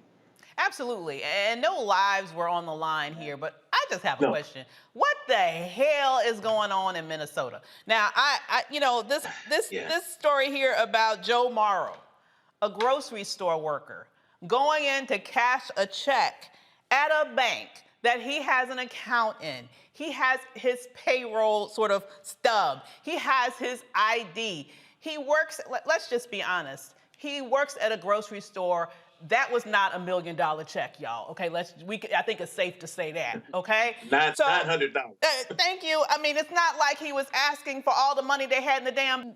What the heck is going on? That the minute he just goes about his normal business, just trying to cash his paycheck that he invested hours into earning, all of a sudden he's pulled in the back with this manager, accused of, in essence, being a thief, handcuffed, hauled out there to great embarrassment in front of everybody else that's there. And the only thing that the bank CEO can say that they need to adjust their training programs, what the hell is going on in Minnesota? I don't know whether this is Minnesota or Alabama. Is it one and the same? What do you think, Doc? It's scary. And as somebody who does diversity, equity, and inclusion trainings across the country, this is not the type of stuff that you're just going to teach and it's just going to change. As was said in the comments when he was in the bank and one of the audios or something to the effect of, you all do this all of the time. So in terms of trying to cash these checks, so they've already established that this is common practice for them to view us with suspicion. And so really at the end of the day, I'm so happy for this settlement. We don't know how much it is, but it's when people get hit, as Johnny Cochran said, when people get hit in their pocketbooks, that's when their hearts and minds will follow. And really at the end of the day, we need to see more of these lawsuits. It's a shame what happened, but I can guarantee that they're going to have something that's going to happen in that company that's going to make sure that this isn't going to happen on a regular basis again. But unfortunately, it's not because they're going to believe that racism is wrong, but because they don't want to pay out these fees. But whatever it takes for us to be able to walk in and walk out with some dignity for accounts that we have at this same bank, I hope he's looking at a different bank, maybe a black bank right now. I don't know. But, there should be some other people who should be closing their accounts there as well. Absolutely. And when you think about people reverting back to behavior, I think about it as it's not just them reverting back to actual behavior that they've sort of created habits out of just in terms of muscle memory. To me, it's about behavior that's related to perceptions, behavior related to assumptions, behavior related to what your mind thinks and perceives as a threat, a physical threat, or either some sort of criminal activity, that when you see this black man, be it in a bank or be it in his car, just trying to not get a ticket, all of a sudden, your brain goes to the farthest, most extreme interpretation of the situation that leaves one man dead and another man being paraded out like a criminal when all he's trying to do is to make money for his family and be able to feed his family in a legal way in which all of us look to do. Right, Rev? Yeah, I think y'all are touching on some really important points. And I've got 5 kids, and I've got them from 26 down to 10. So I try to stay in touch with the nomenclature, the words that people use in this day and age. If I had to use a millennial word, I would say this situation with the bank is a little bit triggering for me. And it's making me feel some kind of way. If I were to use that terminology, I think all of us have had that experience. That experience of having to be questioned, right, Doc Davis? You've had that experience, We've right? been followed around stores, and it's really interesting how it changes, for me at least, at different points in your life. So when you're younger, they're following you around the store because they think you're trying to steal something, like as if you can't afford to be there. And then when you're older, they follow you around the store because they assume you work there. No, I don't work here, ma'am. Right. I can't tell you where you can find that because I don't work here. Either way, it's the assumption that you can't be there as a regular customer like anyone else. And so this is just probably one of the most extreme and most humiliating ways in which something like this can go down. And it may not be extreme. I think about when we think about what happens in the Deep South or south of the Mason-Dixon line, I'm reminded of something I believe it was Malcolm X said anything south of Canada is the Mason-Dixon. So when you're thinking about this, and I'm in Nashville, Tennessee, and I remember I was 19 years old. True story. I was 19 years old. I've been through the required black man training of how and when to drive by my father and fathers before him. I was working my way through college at Tennessee State, and I was 19. I was working overnight at the Crystal Restaurant down the street from my house on the main strip. And I took a break at 3 o'clock in the morning so that I could go get some gas in this old Cordoba that I was driving, my dad's car. I took a break to go get the gas because I knew that when I got off at 7 o'clock in the morning, I was going to immediately go to my 8 o'clock class. We were poor working class folks, so we just had to put in the work that we needed to do and do whatever we needed to do to be successful.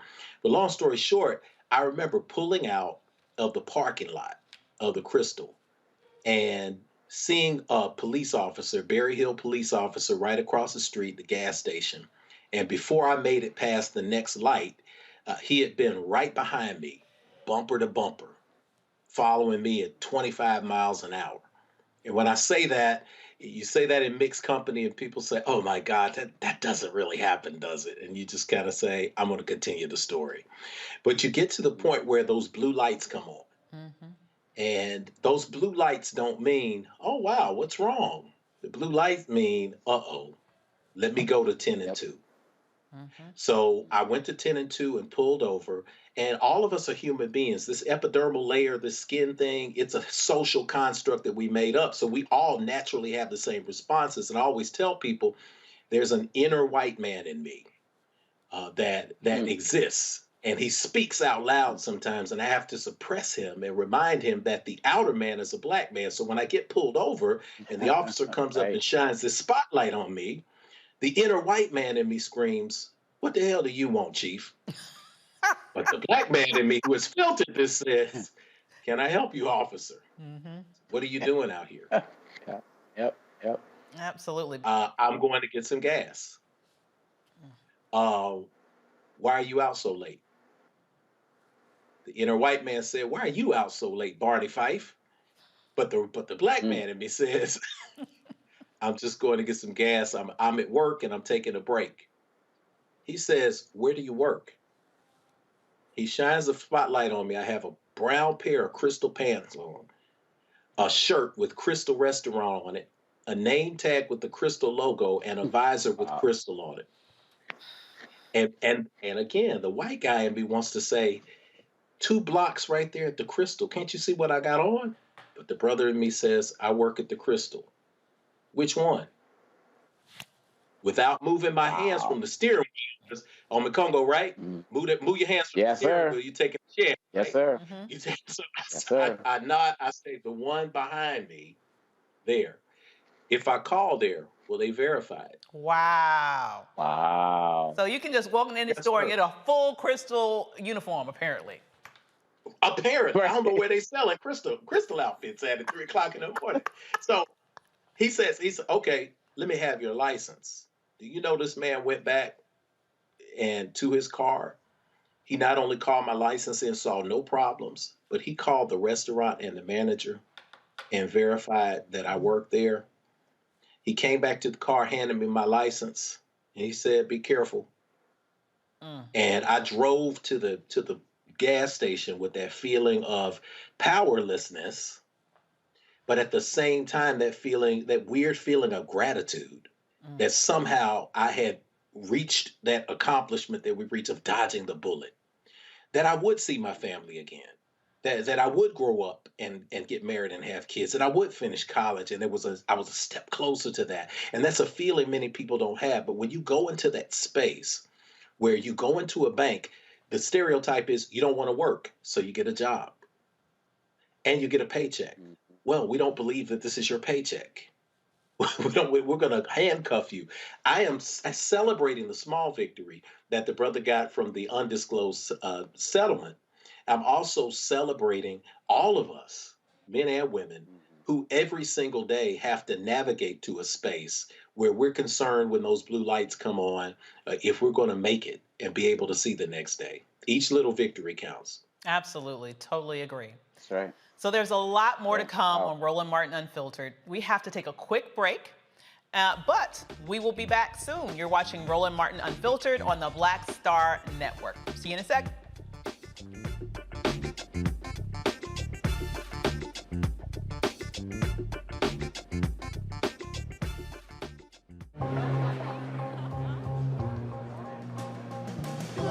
Are the stars out tonight?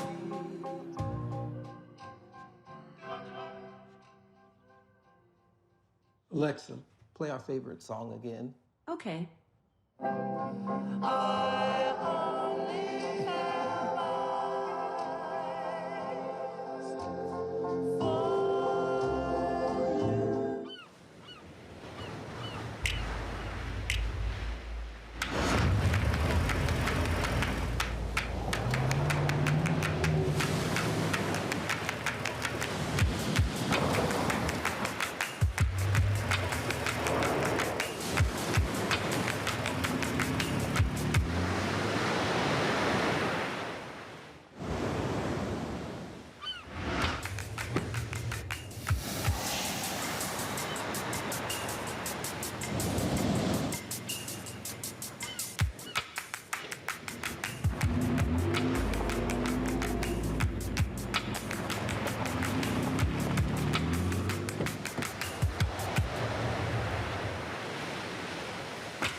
Maureen is saving big holiday shopping at Amazon, so now she's free to become Maureen the Merrier. Food is her love language, and she really loves her grandson. Like, really loves. Hi, I'm Vivian Green. Hey everybody, this is your man Fred Hammond, and you're watching Roland Martin, my man, Unfiltered.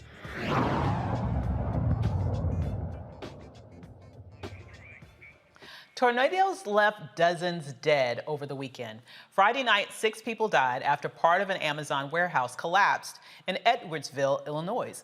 Authorities say everyone is accounted for, and the National Weather Service confirmed it was a Category EF3 tornado. The death toll continues to rise in Kentucky after tornadoes ripped through parts of the state over the weekend. 64 people are confirmed dead, and 105 people are still missing. Governor Andy Beshear says the death toll will rise as rescue and recovery teams search through the debris the deadly twister left behind. As of this morning, our best count for confirmed deaths, the most accurate count we have as of this morning, are 64 Kentuckians. 18 are still unidentified. Of the ones that we know, the age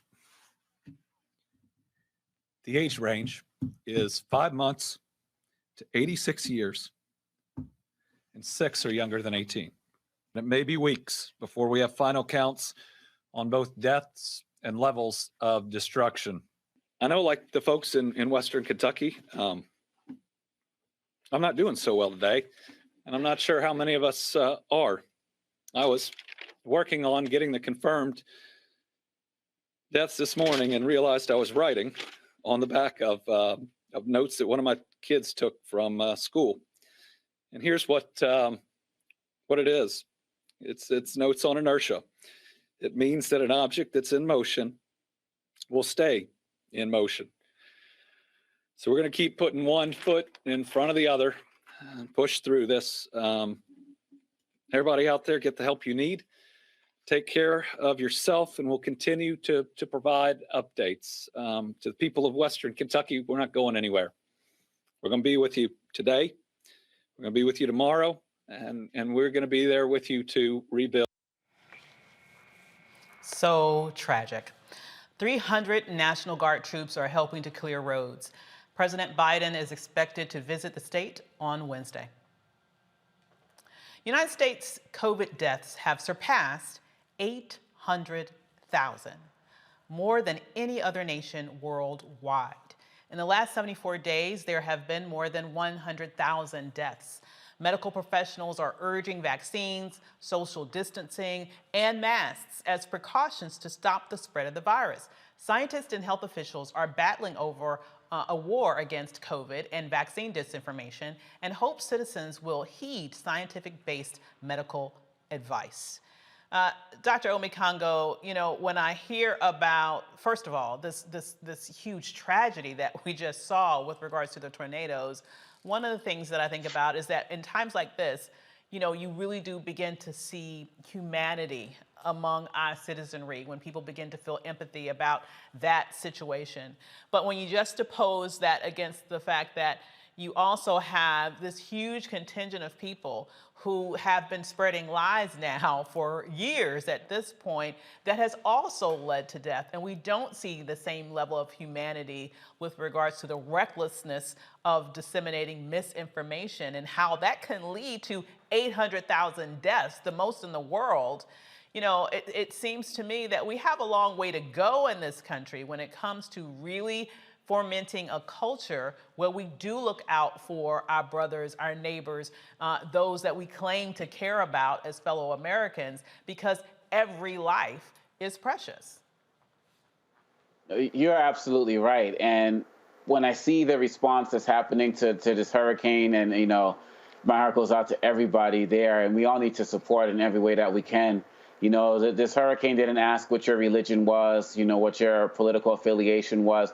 It took lives. And really, at the end of the day, we're all supposed to come together to support any type of rebuilding that needs to happen. And it makes me think about when COVID first hit, we had the same mentality about COVID as we do about these hurricanes. We're all in this together, take care of each other, until the racial data came out. And when people found out that Black and brown people and people of lower economic status were affected more, it was liberate Michigan. It was, you know, we're going to be all right. Even Trump declared a national emergency. But then the office that, you know, you saw Jared Kushner looking at, well, maybe we should provide the vaccine to states that and regions that support us first. He was having red and blue maps. You know, luckily we have a president with a little more humanity right now who's trying to help everybody. But you're absolutely right. And so when you add in this misinformation, plus the poor leadership we had in the beginning that led to about almost 500,000 deaths before Biden came in, and you see that there's an actual industry built around disinformation and misinformation. And if we could really come together as we did in the beginning to get people to understand that we were all in this together, then people would support the vaccines, they would support the mandates, they would support the mask wearing, they would support all of that. But again, people have this mentality that their freedoms to do what they want to do means a license to kill their neighbors, but through infecting them with COVID. And we have to have a little bit more common brotherhood and sisterhood and personhood in order to get through this as we're going into now a third year of dealing with this virus. Absolutely. And all of its descendants. Absolutely. Yes. And when I think of it, it's almost like the quote unquote pro-life party is really the pro-death party. When you see how they've handled this COVID situation, it's not even incompetence, it's not even mishandling, it is intentional propaganda that is leading to deaths. There is no excuse when you think about the fact, Reverend Carr, that we like to say that this is the greatest nation in the world.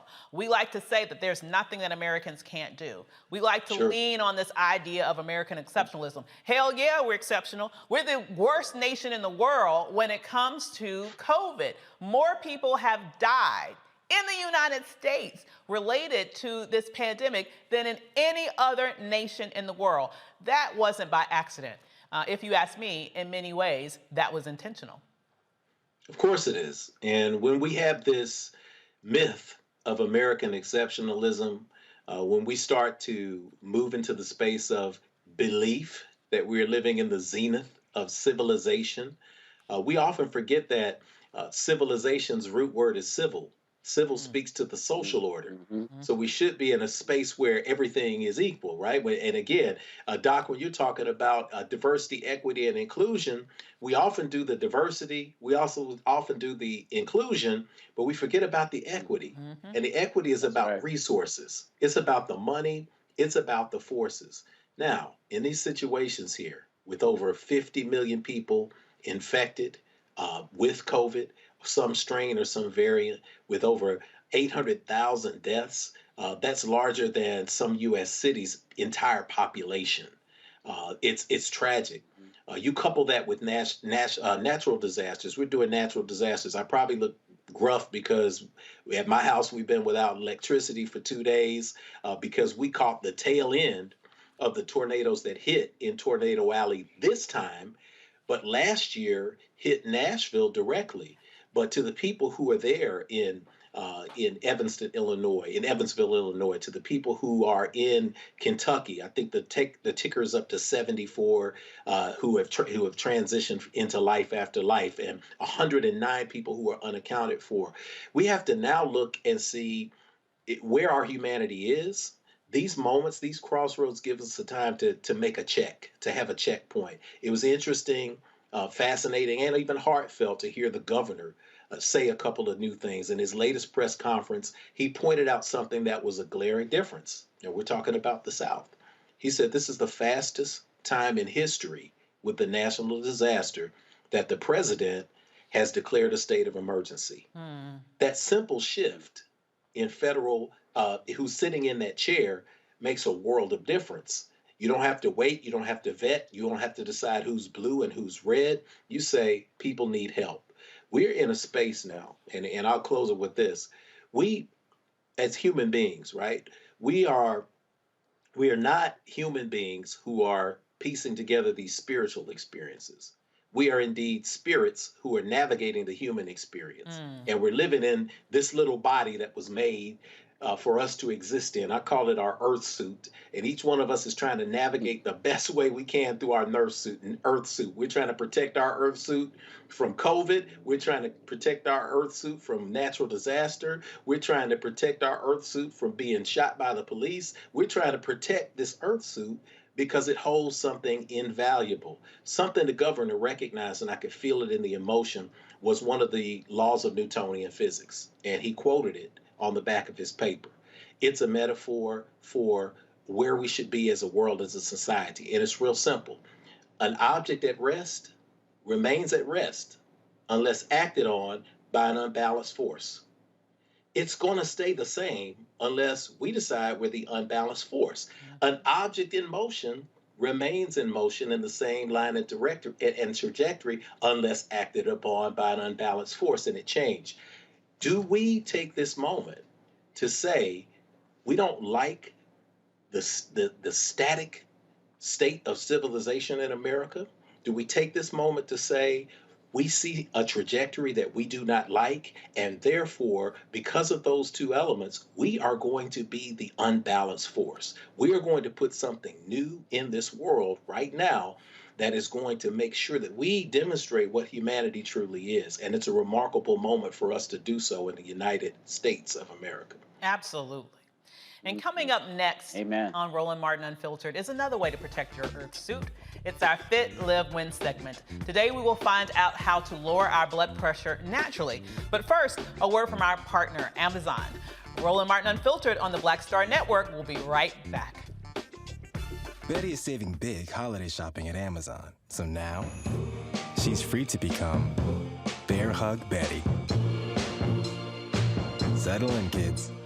You'll be there a while. Ooh, where you going? Hi, I'm LD Barge. Hey, yo, Peace World. What's going on? It's the Love King of R&B, Raheem Devon, and you're watching Roland Martin Unfiltered.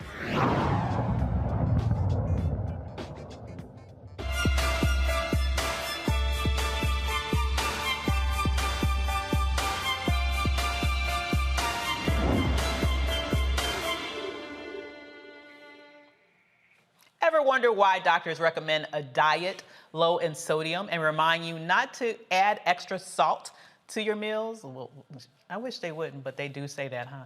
High blood pressure disproportionately affects African Americans more than any other racial group. According to the CDC, 54% of blacks are affected by high blood pressure compared to 46% of whites and 36% of Hispanics.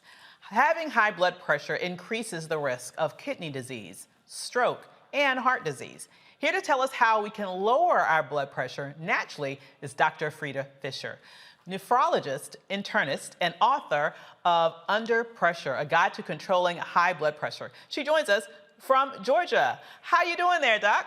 I am great. How are you doing this evening? I am doing great. Now, this is such an important topic because as we just laid out here in the statistics, this issue of high blood pressure, honestly, is deadly, and it disproportionately impacts Black people. What can we do to take control of it in a natural way?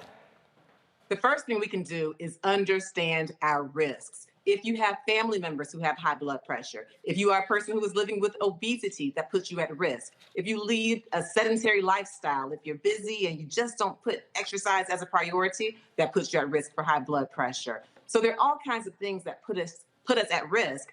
But the trick with high blood pressure is that a lot of times we have no symptoms. And so I get patients in my office all the time who say, oh, no, I feel fine. I don't have a headache. I exercise. I do well.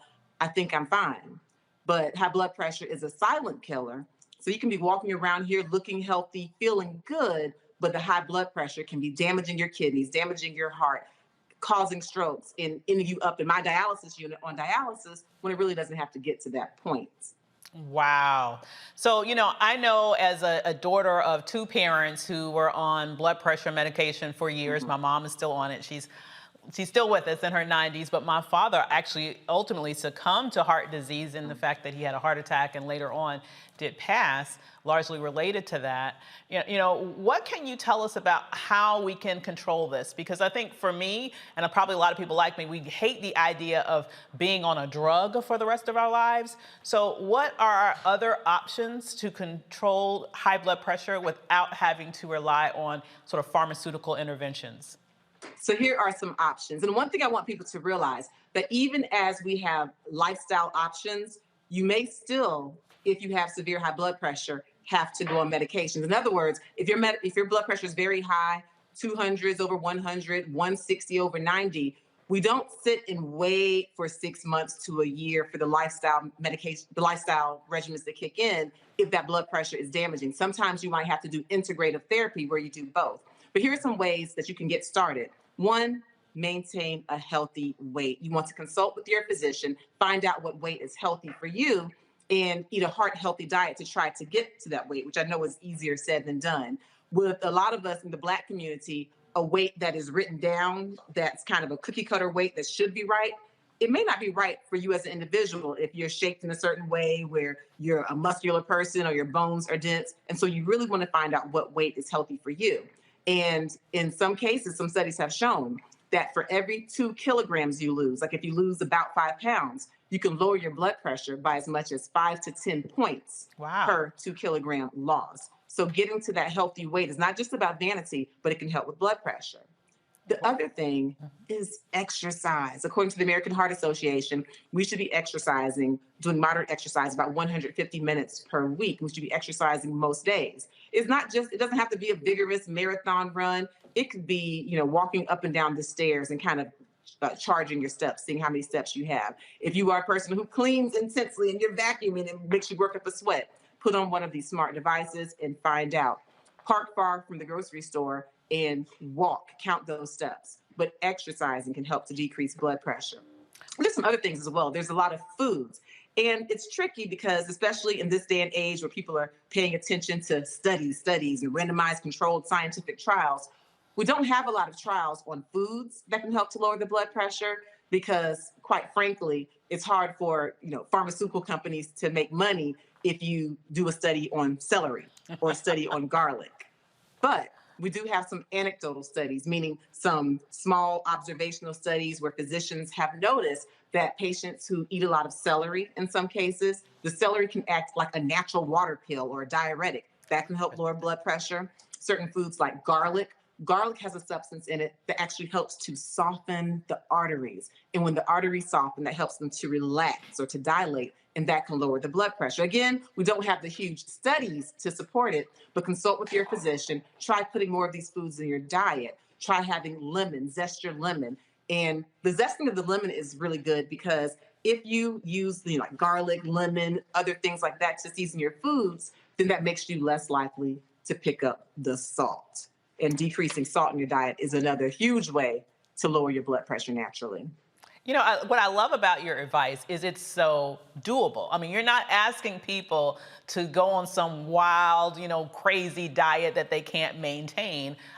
Who can't? I love lemon. Who can't infuse a bit more lemons into your life, a bit more garlic? Because Black folks, we love seasoning, okay? A few more garlic in your seasoning, right? A little bit more celery in what you're eating. And when you talk about 150 minutes a week, that only works out to about 20 minutes a day. It's not like you're asking for 90 minutes on a Peloton every day. This is something that people can actually do. Absolutely. But when we talk about how Black folks love to season, we also love to season with salt. And when some of us get real kind of fancy and brand new, like some of my patients, I'll say, hey, do you use salt? They'll be like, no, I don't use regular salt. I use sea salt, or I use pink Himalayan salt. Well, you still have to look at the sodium content of foods. And according to the World Health Organization, you should be having less than 2,000 milligrams of sodium a day, or less than 2 grams of sodium a day. And so what you want to do is look at labels. Let's just take salt. If you take regular table salt, if you look at 1/4 of a teaspoon, which is not much, 1/4 of a teaspoon is 590 milligrams of sodium.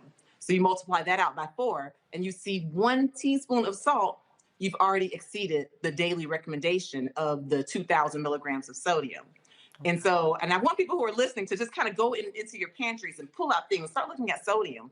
Because if you look at some of the sea salt, which you may think is healthier, well, it has a little less sodium. It has 530 milligrams in 1/4 of a teaspoon. Multiply that out. If you have a whole teaspoon, not tablespoon, teaspoon, you've still exceeded that daily recommendation for sodium. And the same goes true when you look at foods. A lot of people will be like, you know what, I'm on a healthy kick, I'm going to go vegan.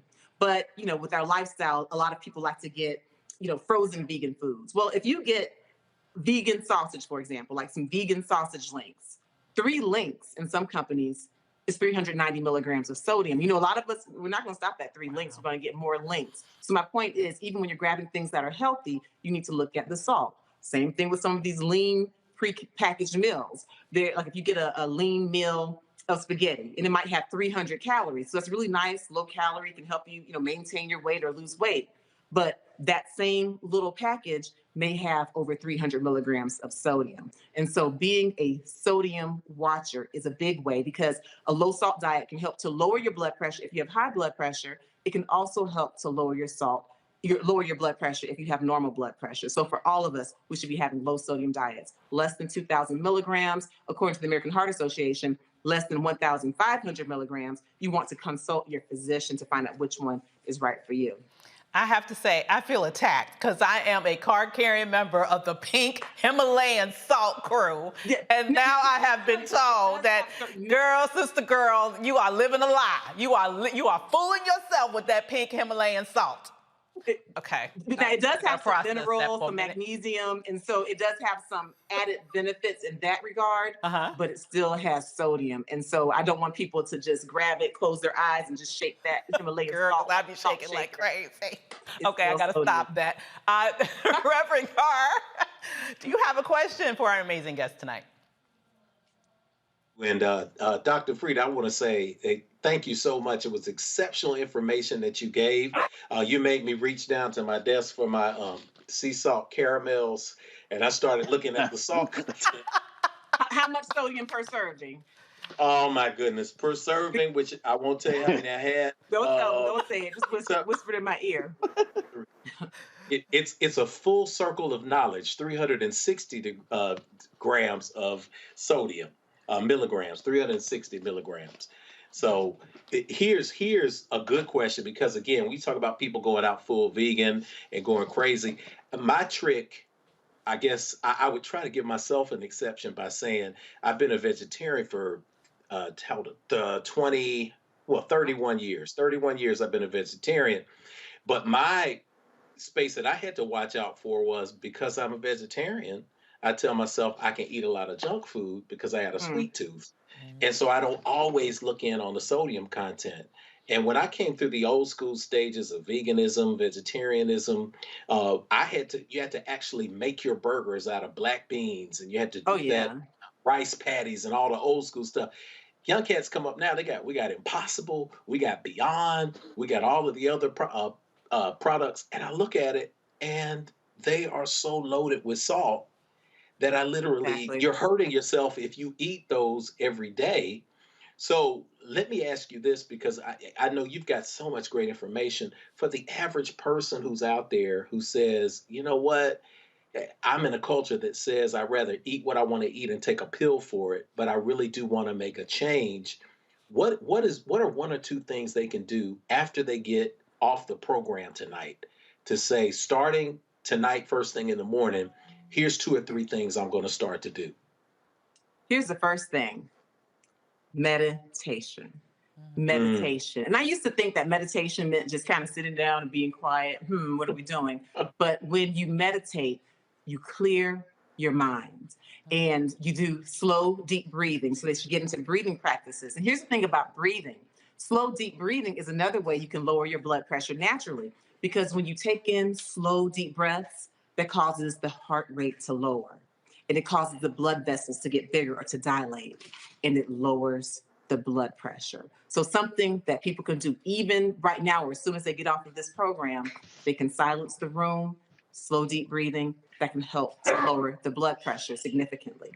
And other things, as far as the meditation, a lot of times, and I'm guilty of this too sometimes, when no matter how successful I am in my day, no matter how many great things I'm accomplishing, I will just look at that things to do list and say, dog, I didn't get my stuff done. And I'll beat myself up. And I think a lot of us do that. But if you pause, and for the first thing you do when you wake up in the morning, you think, what all did I do that was good yesterday? What is it about myself that I like? What am I doing to contribute to the world? If you just force yourself to go through all positives, that's a reset, that's a mindset, and that keeps you from stressing out. Because if you stress, that can cause high blood pressure. How? Stress causes your stress hormones in your body to rise, your cortisol, your adrenaline. And those stress hormones cause your blood vessels to constrict or tighten. And that leads to high blood pressure. So imagine if you're not meditating, if you're not being positive, if you're not clearing your mind, and you're stressed out several times a day, that can lead to surges of high blood pressure several times a day, which can put you in my dialysis unit, because high blood pressure is the #2 cause of patients having kidney failure in this country. And high blood pressure is a leading cause of strokes and heart disease, oftentimes very preventable. Wow. Dr. Omekongo, thoughts about any questions that you might have? Oh, thank you, Dr. Frieda, for all of this incredible information. I feel great because I have my celery today, but I did have those vegan sausages, so I will be checking that. So I'm 50-50 out there. The question I have is about beverages, because some people will say, I'm going on like a juice fast or this fast, but isn't sodium in our beverages also something that people should be taking into consideration as well? Absolutely, and especially when people aren't necessarily making the beverages themselves, where they're grabbing some of these prepackaged beverages, you have to look at the sodium content. I know there was a time when V8s were very popular, that kind of tomato drink full of vegetables, and a lot of people would grab those, maybe even use them as meal substitutions. You got to look at the sodium, because salt is salt, sodium is sodium, and it can still send your pressure up. And juice also can have a lot of sugar as well. So people think that they're being healthy, but if you're someone who's at risk for diabetes or pre-diabetic, you still need to watch the sugar that you take in. So that's a good point. All juice is not necessarily healthy. You need to be creating your own juice from the vegetables or from the fruit that you put in there yourself. Wow, well, this is such important information. Information literally that can add years to your life and can add vibrancy to the quality of your life. So thanks so much for joining us this evening and sharing. Thank you. Absolutely. Well, that's it for us tonight. I want to thank my panel, Dr. Omekongo Binga, professor and lecturer at the School of International Service at American University, and Reverend Jeff Carr, the founder of the Infinity Fellowship. Thanks for joining us here on Roland Martin Unfiltered on the Black Star Network. We'll see you next time. Holla!